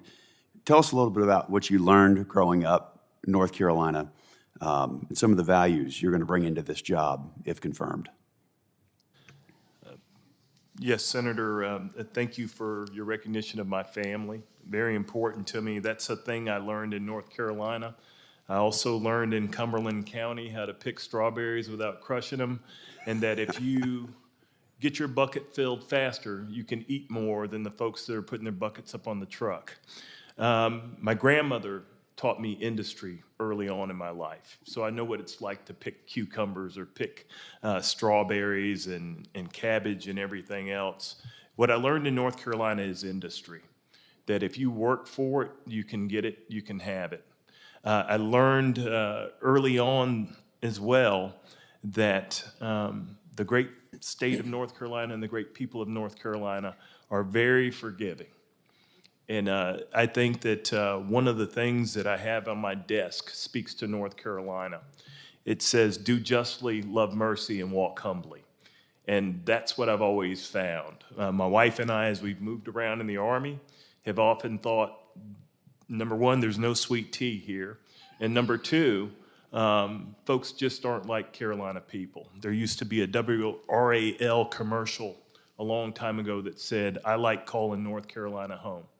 And that's what it was for me. What I also learned militarily is that the center of the universe, as it used to be called at Fort Bragg, now Fort Liberty, there are a host of forces there, both airborne and special operations, who come together to achieve great effect for our nation. And I've tried to template that on everything in every unit I've been to include currently within my Corps, trying to ensure that First Corps can place combat credible forces west of the IDL. I think that's my part of the job. That's my part of the task. I learned that in North Carolina because integrated assurance for our partners is just as important as the deterrence piece. There are policymakers and more senior leaders who will ensure that deterrence is in alignment, that we can do things like extended deterrence. But my job as an operational commander currently is to assure our friends, partners, and allies that we will be there, we'll be present, we'll be engaged, we'll continue to foster human and procedural interoperability to allow them to live and thrive in a free and open Indo-Pacific. Sir. Thank you, General. So what do you, as you look at the growing adversary relationship with China, Russia, North Korea, what does that growing relationship between our adversaries, what challenges and opportunities does that present? Yes, sir. So, Senator, one of the things I look at is where are the fissures in those relationships? Yeah. There is no true alignment of and I'll just say simply, Senator, we are the partner of choice for a reason, because we look at, as a nation, we generally look at the interest of those we're working alongside, and where that intersection lies, we begin to work from, that's our point of departure on building a relationship. The relationship between the DPRK, China, and Russia seems to be far more quid pro quo. This is what we need, this is what we're going to give you in return. I had a great conversation with Chairman Reed yesterday, and we talked about one of the things that's just as important as what's going out is what's coming back in. And I think that's where we have to become more astute in being able to divine what our enemies are doing, what they're receiving, what might come of those things. But I think that being the partner of choice in the region is really what we're after, sir. Thank you, General. General Reed, again, thank you for being here, and congratulations on your nomination. So if confirmed, you'd have responsibility for Military Ocean Terminal Sunny Point in North Carolina, the largest military terminal in the world and a critical ammunition shipping point on the East Coast. So if confirmed, do you commit to staying in close touch to ensure Sunny Point's infrastructure and systems remain modern, cyber resilient, and physically secure? Yes, Senator, I do. It's vital for us. Well, thank you. I look forward to many conversations about that and hopefully working together with both of you. Thank you both. Thank you, Senator Butt. Senator Duckworth, please. Thank you, Mr. Chairman. Good morning to both of our witnesses. Welcome to you and your families, and congratulations on your nominations. General Reed, thank you for our conversation last week, and if confirmed, I look forward to working with you to ensure that TRANSCOM is resourced at the levels necessary to project and sustain the joint force that at our nation's choosing. This ability is key to our strategic deterrence, especially in the Indo-Pacific AOR. I am very proud of TRANSCOM, proud to host it in my home state with its headquarters there at Scott Air Force Base. I am the fiercest advocate for TRANSCOM on this committee, and the work that you are doing there at TRANSCOM to support operations around the globe, including in Ukraine, the Middle East, and Indo-Pacific region is second to none. Now, as the Global Patient Movement Manager for DoD, TRANSCOM has a vital role in providing medical care for our service members through designated aeromedical evacuation hubs and patient reception areas. This role is critical for moving a large number of service members from overseas theaters to treatment centers in CONUS. I've discussed the need to improve DoD's medical readiness in the Indo-Pacific with every service chief and combatant commander who comes before this committee. And I would like to discuss my FY25 NDAA proposal to create an Indo-Pacific Medical Readiness Program, and it was included in the SASC committee markup. This proposal would address current gaps in DoD's medical capacity in the Indo-Pacific region. It is aimed at ensuring our nation's service members, as well as their families, have access to high-quality U.S. standard medical care throughout the region.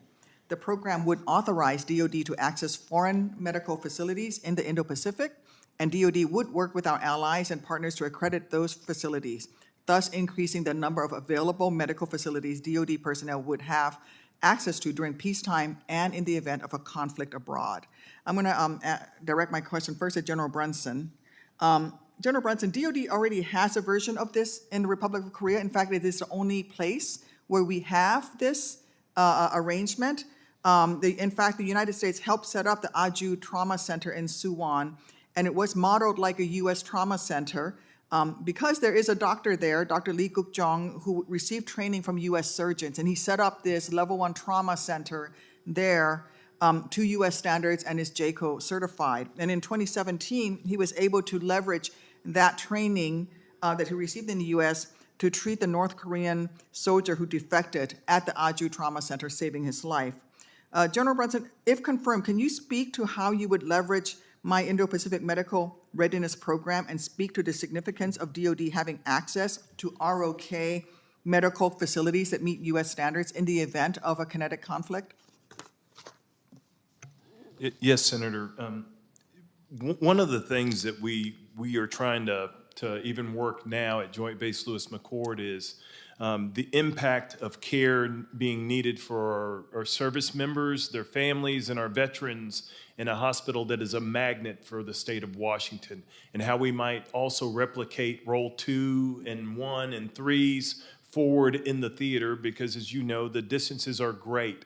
The need for host nation medical care is something that's also got to be assessed. And Senator, if I'm confirmed, I will continue to assess the location and the depth with which and the services provided, because DHA is also over on the peninsula, and we've got to tie all that together in a means that's sustainable. Mm-hmm. Because we need it in competition, we need it in conflict, and we will certainly need it when crisis arises.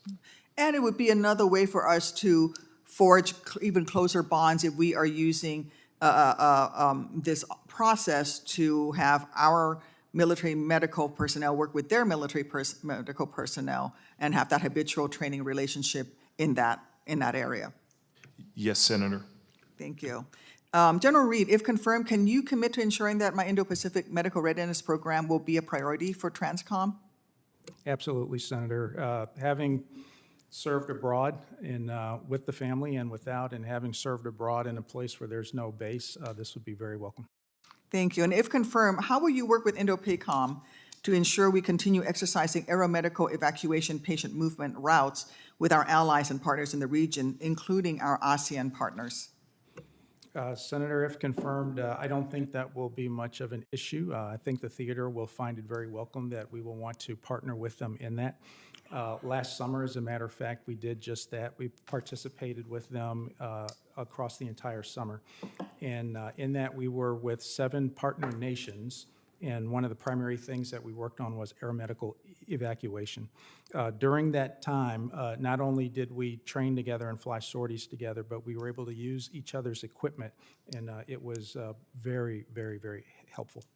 Thank you. And I look forward, I'm out of time, but I am looking forward to discussing with you about your key priorities for improving surface distribution, logistics within the continental U.S., specifically with regard to rail and the commercial trucking industry, and how timely movement of supplies to ports will be critical in the event of conflict in the Indo-Pacific region. But we'll take that offline once you're confirmed. Thank you. Thank you, Mr. Chairman. Thank you, Senator Duckworth. Senator Scott, please.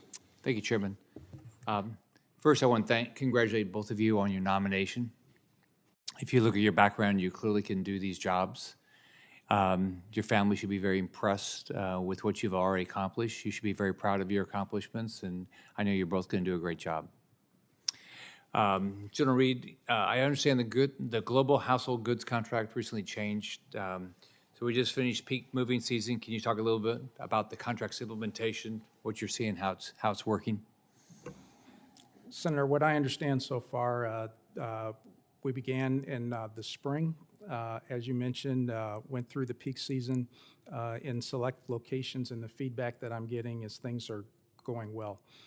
I understand feedback has come in from families and also from transportation providers who were not in the system before.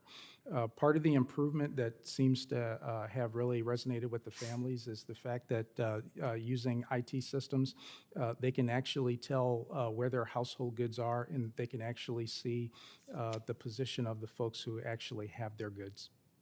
All right, thank you. Do you know when we'll know how much we spent on the Gaza pier? Senator, at this time, I don't have that information. Do you have any idea when we'll find out? Senator, at this time, I do not. Okay, good, thanks. General Brunson, thank you for taking the call yesterday. Hannah's here with me. Thank you for taking her question seriously, and thank you for your willingness to look into it and see what you can do to be helpful.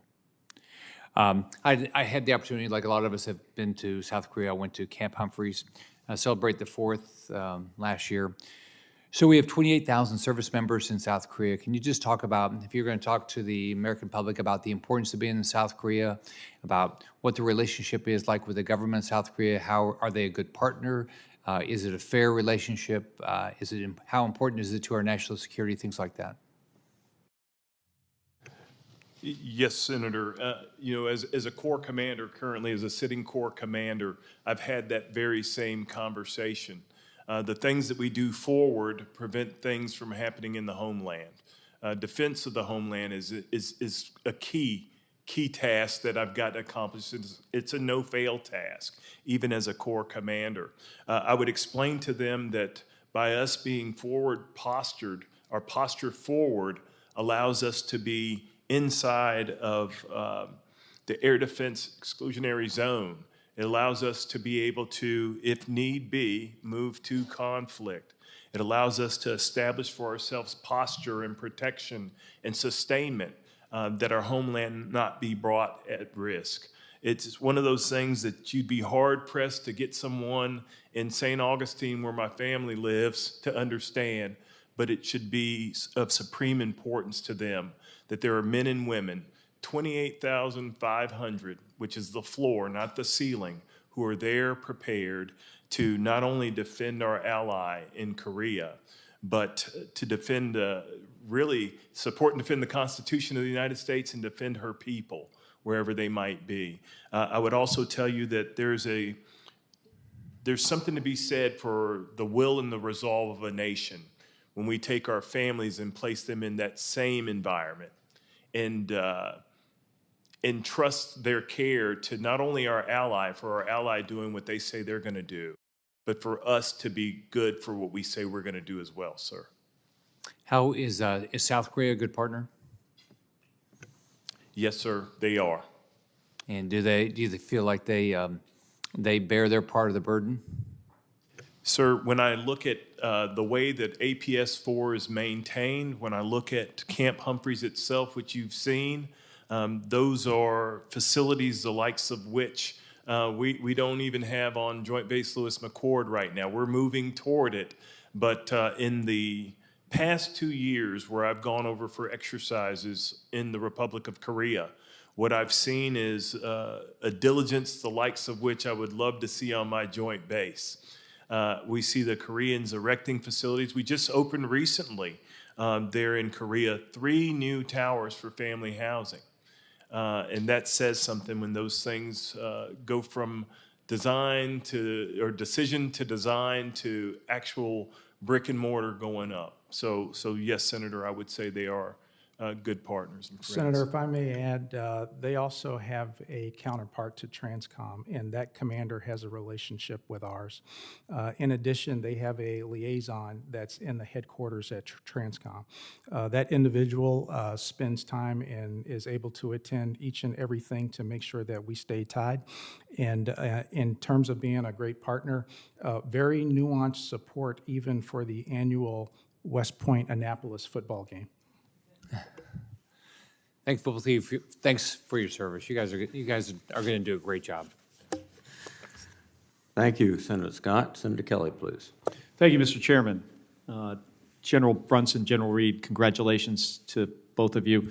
General Reed, I'm the only U.S. Merchant Marine Academy graduate in Congress currently, and I pay close attention to the strength of our merchant marine and our maritime industry. China's the world's largest shipbuilder and controls the most merchant ships in the world with over 5,500 vessels. There are just 80 merchant ships flying under the American flag in international commerce, 80. I'm concerned that the size and capability of the U.S. merchant fleet is a danger to our national security. As you know, insufficient commercial maritime capacity impacts peacetime trade and supply chains, and it will hamper our ability to supply our own troops in a conflict. This isn't a capability that we can turn on overnight. We need investments now to be ready for tomorrow. That's why I'm developing legislation to rebuild our commercial maritime industry and our U.S. flagged international fleet. General Reed, can you explain how the lack of a commercial shipbuilding industry here at home and a lack of U.S. flagged commercial ocean-going vessels is having real impacts on our national security and U.S. Transcom's strategic sea lift capability? Senator, it might actually surprise you to know there was a time where I actually considered going to that academy. Growing up in Hampton Roads, I fully understand the importance of sea lift and that force. If confirmed as a Transcom commander, there is no way that I can do my mission without the commercial industry. The fact that you just mentioned legislation, I'm not sure what's in it, but I think that absolves me of one instance of asking for help from this committee. I know that we need to grow that force. That force is very vital, and thank you for that help in advance. I'll also share with you, just within the last week, I happened to have a conversation with a father of 2 merchant mariners. Very proud. They're very young. They are within their first 8 years. And they're very, very positive about their service, but obviously they hear things from the other sailors. And so, so they get the noble service. They want to have folks behind them. And their father is very, very proud of what they do. If confirmed, you have my commitment for that, because that's a vital part of the force that we have. It's the decisive force that we have. And I also make a commitment to be very visible in the public space to inspire folks to serve there as well. Well, General, I look forward to working with you on this comprehensive legislative effort to fix this. And also, you know, we're going to need to create a business case so U.S. flagged carriers and companies can succeed economically. General Brunson, you're going into an incredibly important job, and it's vital to one of our strongest allies in South Korea, and I'm seriously concerned about North Korea's weapons trade with Russia. They're providing advanced short-range ballistic missiles that are being used to kill Ukrainians and undermine regional security. Our South Korea partners are telling us that North Korea's factories are now operating at full capacity so they can keep supplying Russia. They've sent over 16,000 containers of munitions to Russia, and Russia has launched dozens of North Korean missiles into Ukraine. It's unclear what North Korea is getting from this cooperation, but I'm concerned that Russia will provide them with more advanced military technology, and we've got to do what we can to curtail these illegal arms transfers. They're killing Ukrainians and they're harming the security of our allies. So, General Brunson, can you provide your thoughts on the impact of these weapons transfers from North Korea, and how concerned should we be about North Korea receiving advanced technology from Russia? Yes, Senator. I believe, first of all, on the first point that you made, I would just again echo that South Korea is one of our preeminent allies, one of our finest, and the exchange of lethal aid between the DPRK and Russia is a thing to be alarmed about. But most importantly, what we have to do is see what's coming back in. And in order to see that, Senator, it's going to take the IC to help us to see and understand what's coming back. Because if confirmed, my job as a USFK commander would be to mitigate that. And that is part of our plans. Our plans have to address that we might be able to assure our partner that we've thought through these things. These technologies may affect even things like NEO, which is another mission that we've got to be able to accomplish there on the peninsula. You have my promise to continue to, if confirmed, to assess the threat as it is and assess the risk, and then report back to the Indo-PACOM commander all the way up through the chairman on what we are seeing based on our engagement, not only with the IC, but our engagement in our operating environment, Senator. Thank you, General. Then we got to figure out what to do about it. So we'll be able to, with the information from the IC, figure out what the risk is to South Korea and to the region and to our own national security, and then we'll figure out what the response needs to be to try to mitigate that risk. Yes, Senator. Thank you. Thank you, Mr. Chairman. Thank you, Senator Kelly. Senator Peters, please. Thank you, Mr. Chairman, and both of you. Gentlemen, thank you for your service to our country. General Reed, during their testimony before this committee, General Alvin and Secretary Hunter shared that the Air Force is exploring using KC-46s as a communications node in addition to their tanker responsibilities. And they've explored that during a recent Mobility Guardian exercise, I believe. I believe this is a positive step, and I've been pushing the Air Force to think outside the box about the potential for KC-46 refueling tankers to use and command perhaps collaborative combat aircraft in far-ranging missions. So my question for you, General Reed, is how do enhanced communication capabilities on our tanker aircraft assist TRANSCOM's global missions? And additionally, how can TRANSCOM work with the Air Force to plan for potential CCAs and KC-46's interoperability?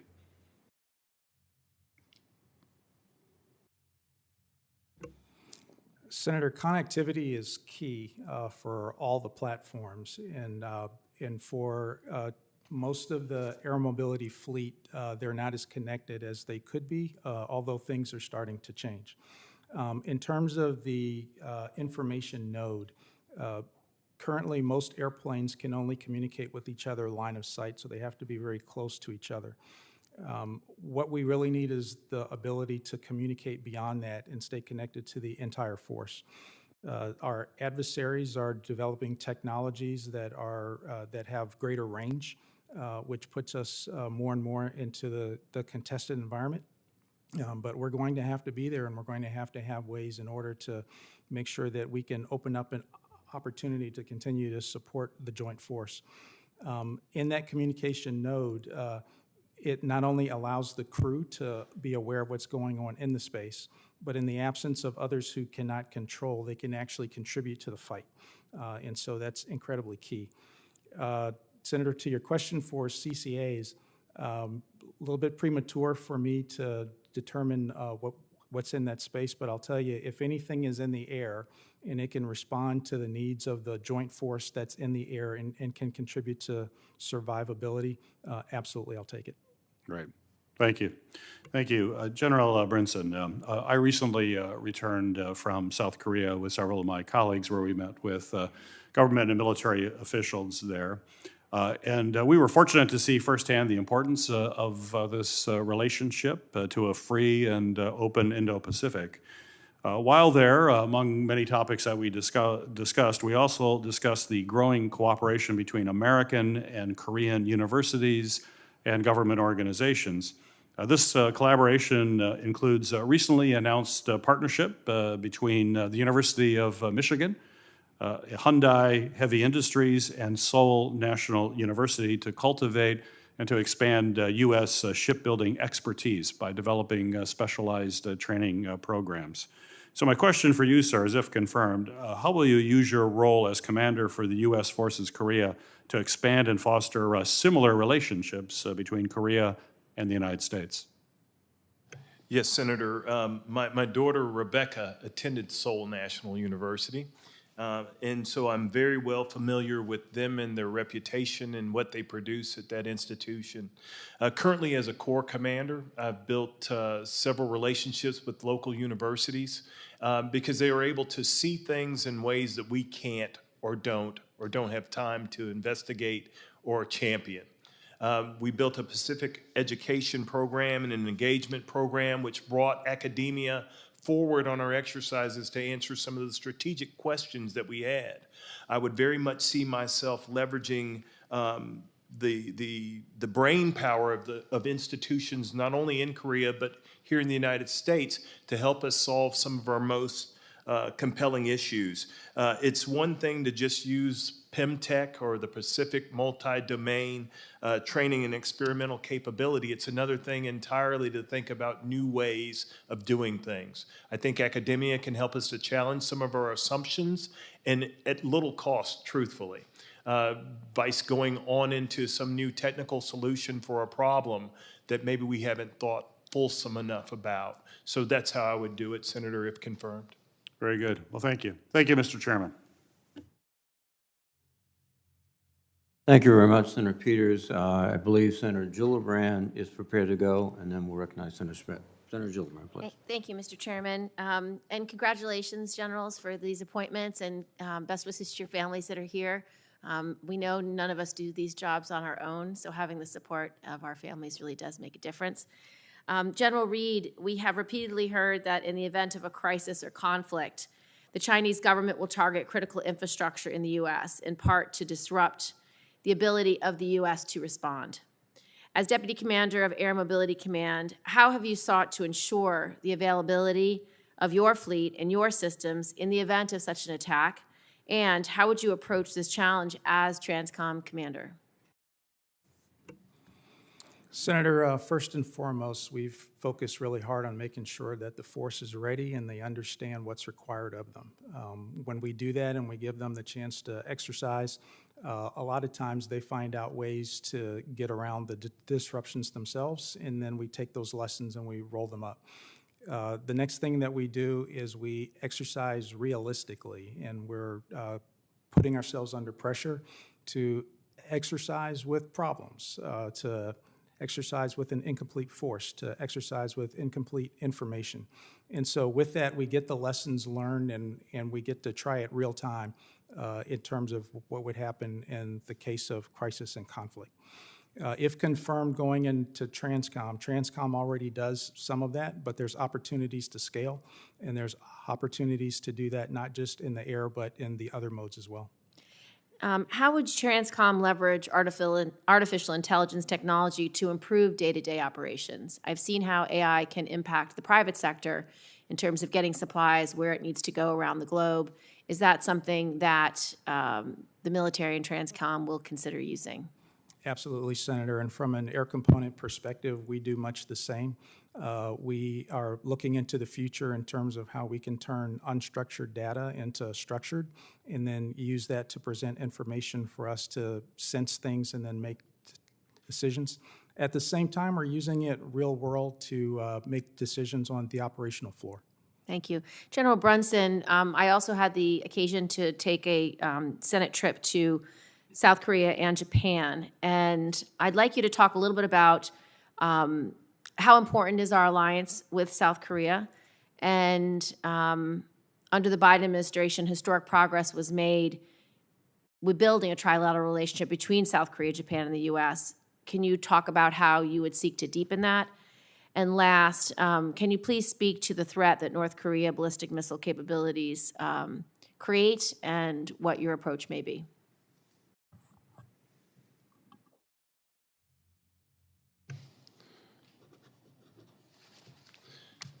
I think I got it, Senator. The relationship is very important, especially, Senator. One of the things that we have to look at is opportunities vice the challenges presented by malign acts. And we have to separate the acts from the actors who are involved in the things going on in the region. And if we do that, what we start to understand is, what we discover is that the impacts are felt by nations around the region. Indo-PACOM says a free and open Indo-Pacific is what they are charged to provide. And we do that for our friends, partners, and allies in the region.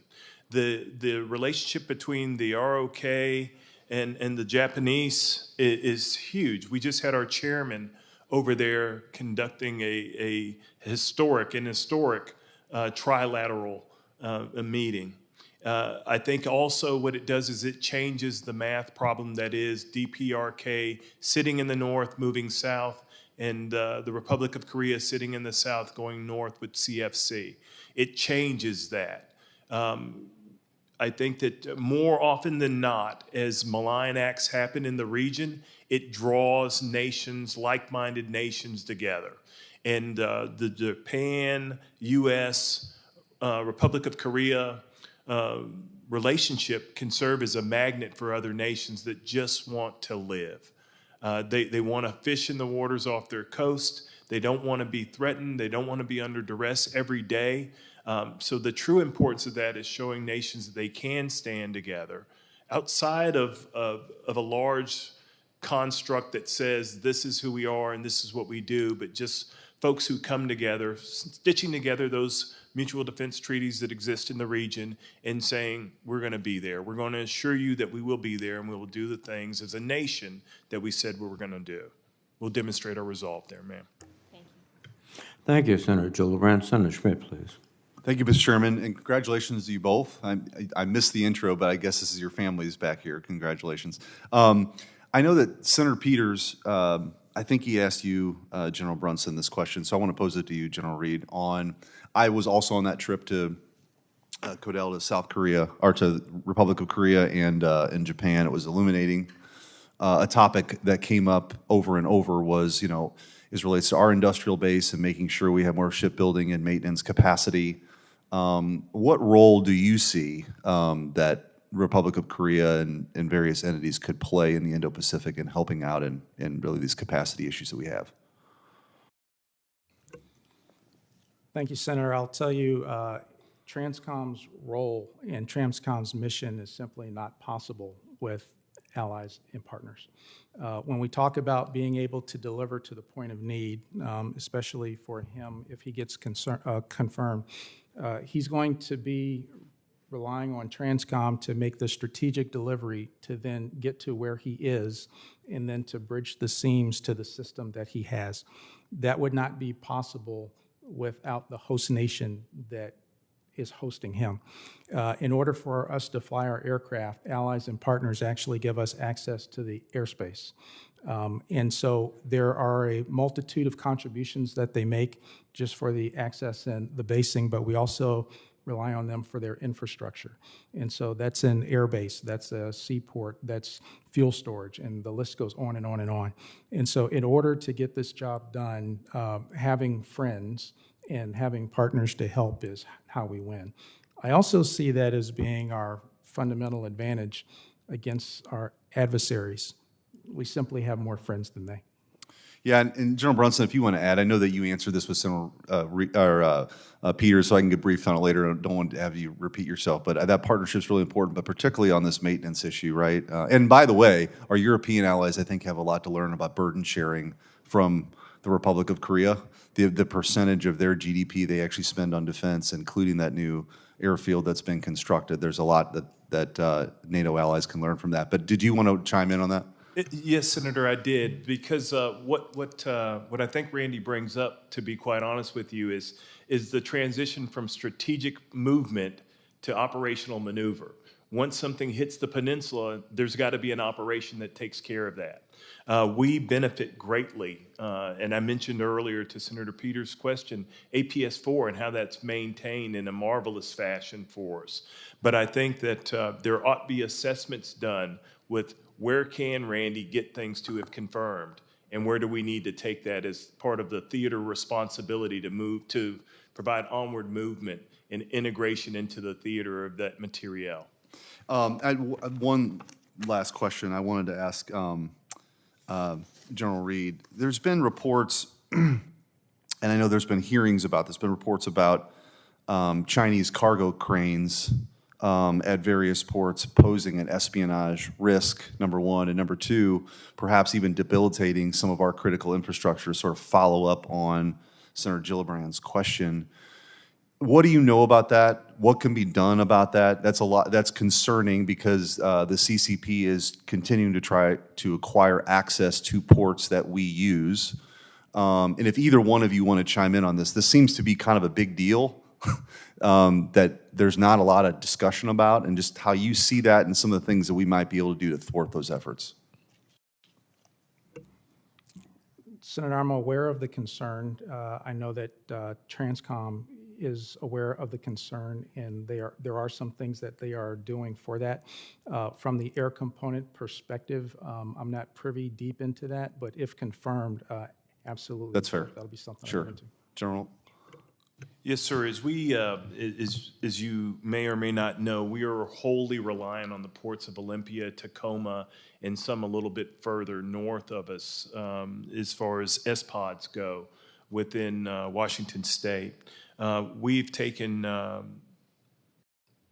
we recognize the fact that the vulnerability is the ports and the networks at the port. Your internet might be more secure than in your home than it is at some of our ports and facilities. And so I think that wherever we are looking to push men, women, and material from, we've got to look at how do we harden those sites that they might not be vulnerable. Okay. Thank you. Thank you, Mr. Chairman. Thank you, Senator Schmidt. Senator Rosen, please. Well, thank you, Chairman Reed, and of course, Ranking Member Wicker for holding this hearing. And I want to thank the witnesses, of course, for testifying, for your willingness to serve, and for your service so far. I want to talk to you first, General Reed, about cyber resiliency. And I want to build upon an important topic brought up by members on this committee, because cybersecurity threats, well, they continue to grow both in scale and sophistication. They pose significant threats to the operational resilience of our global logistics and transportation networks. So I have a kind of a three-part question for you.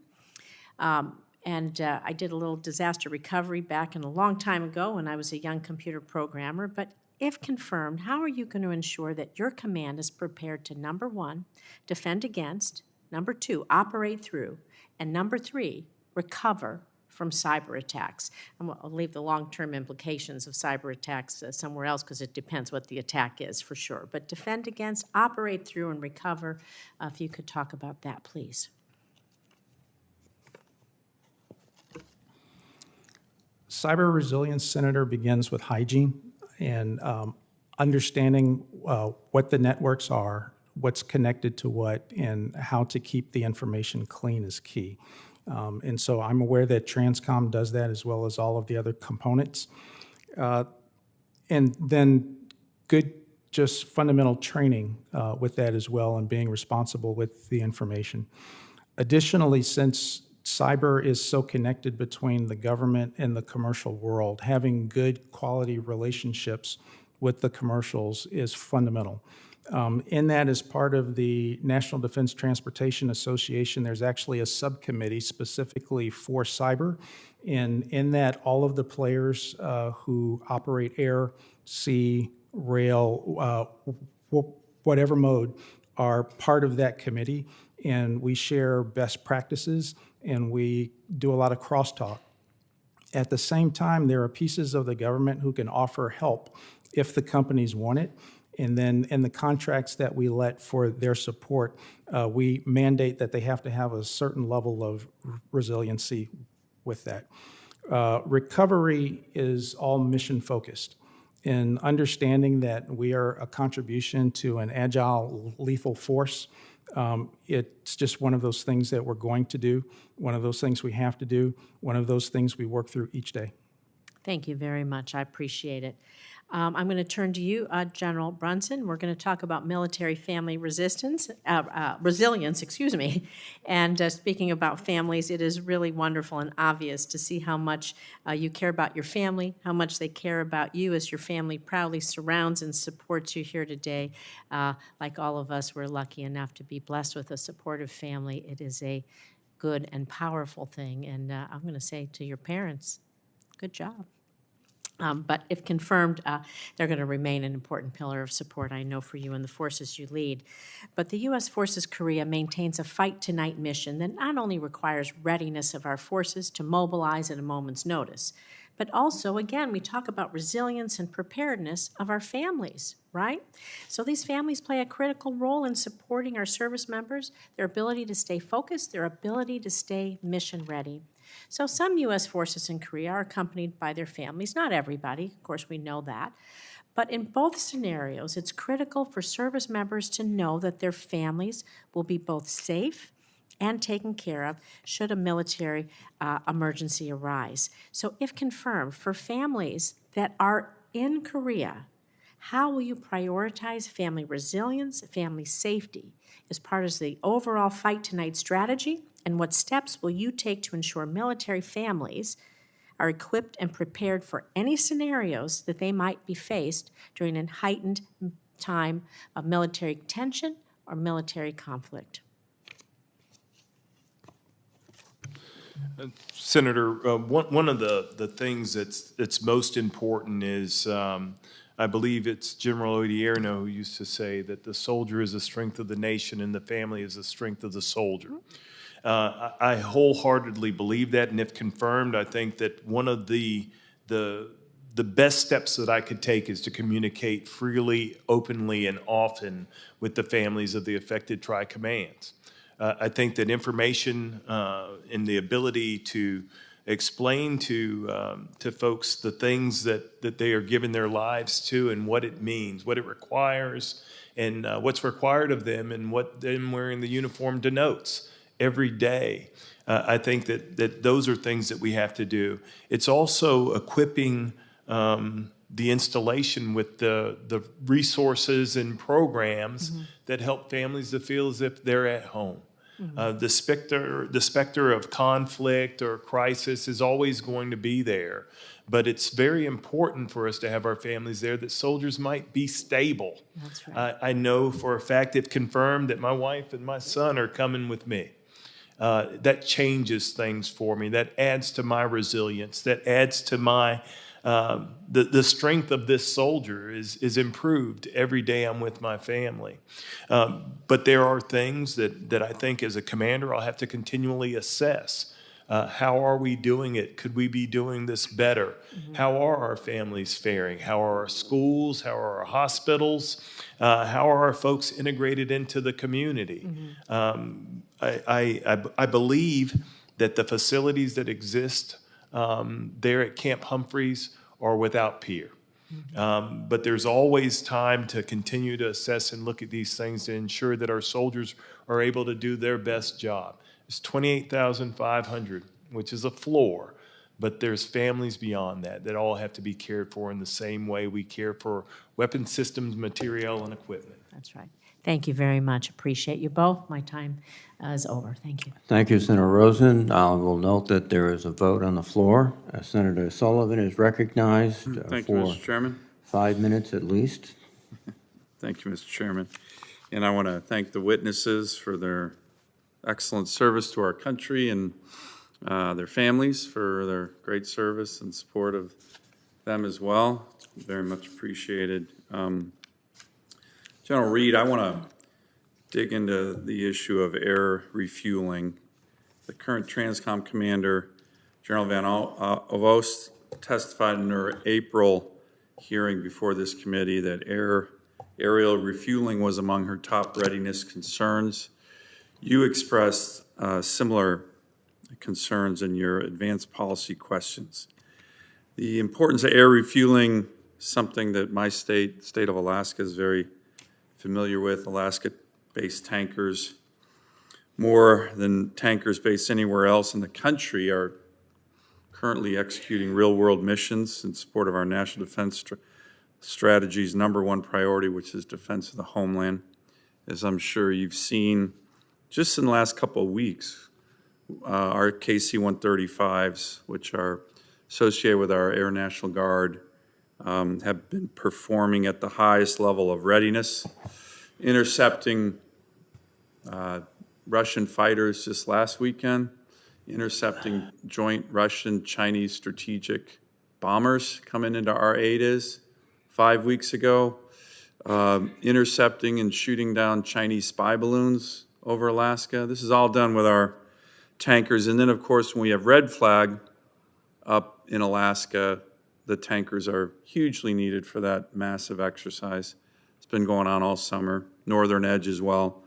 And then, as you know, General, any Indo-PACOM conflict there, the forces are going to flow from the lower 48 through Alaska over to the Indo-PACOM. As General Van Ovost said, air refueling is foundational to our nation's power projection advantage. It is our most stress capability. One of my concerns, and if confirmed, I want to get your commitment to work with me on this. I have gone through Air Force leadership, General C.Q. Brown when he was Chief of Staff of the Air Force, the current Secretary of the Air Force, the last Secretary of the Air Force, saying, hey, Senator, we know you need more tankers in Alaska. Makes strategic sense. KC-46s? Oh, maybe not. KC-135s? Oh, we'll get 4 to you. Oh, maybe not. So it's been a real frustration of mine because strategically, the leadership I talked to in the Air Force is saying 100% we need more tankers in Alaska. So what's your view on where we are with regard to tankers for the country in Alaska? And can I get your commitment, if confirmed, to work with me on this? It's been a frustration of mine.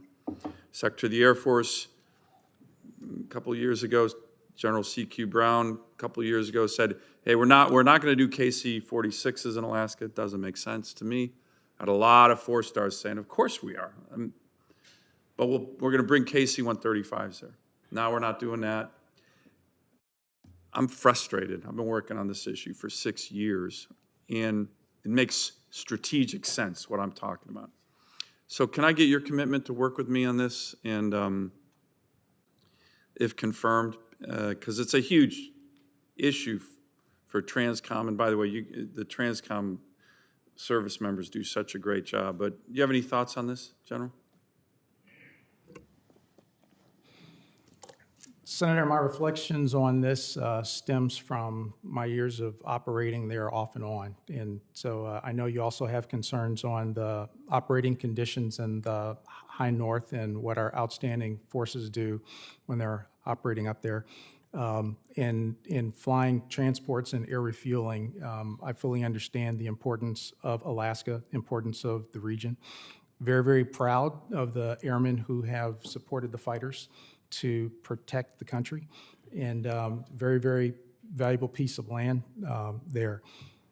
Senator, as you can tell from General Van Ovost and the statements that I made in my policy questions, tankers are absolutely vital and fundamental. We cannot maneuver the force, we cannot respond at the speed that we need to without a healthy tanker fleet. And if confirmed, one of the main things I'll do is I'll continue to push and advocate for making that fleet stronger. In terms of where the tankers go and how they're positioned, wherever they need to be, I will ensure that those tankers are there. It's obvious that I will have to work with you, and if you invite me to Alaska, I will certainly be there to see for myself. You're invited to Alaska. Thank you. There you go. So are you, General Brunson. I'm just going to be one final quick question for you, General Brunson. What's your assessment of this new North Korean-Russian strategic partnership? The intel I'm reading is it's more than just kind of a facade. It's quite concerning. Do you have any thoughts on that, General? Yes, Senator. I think that one of the things that we have to continue to look at, we have to continue to try to understand what's coming back. The things that are going out, known, seen, open press and the like. I think as well that as we continue to see DPRK reach to other locations, I think we also have to be cognizant of the opportunities that we have, because there might be a fissure between China and DPRK now, that they are looking toward Russia. I think that the quid pro quo relationship amongst the authoritarian colluders, I think that's going to be there, and I think that's the assailable flank that we have to deal with things early and often. I think that there are things in the IC that we can apply to these relationships that we might understand better. And I don't mean this in any martial sense, but there are nodes that could be targetable outside of DPRK and other locations that would help us to understand the illicit trade that's going on amongst these nations. Sir. Good, great, good answer. Thank you, thank you. I look forward to supporting both of you gentlemen. Thank you, Mr. Chairman. Thank you, Senator Sullivan. Senator Scott, you have no further questions. Well, I must confess that throughout the morning, I've had this strange feeling being addressed as General Reed. I was promoted, but I realized that's not the case. So, gentlemen, both, I wasn't addressed, you were, sir. Both of you have done an outstanding job. You have the experience, the background, and the values which are essential to your roles, and I look forward to a speedy confirmation. With that, I would adjourn the hearing. Thank you.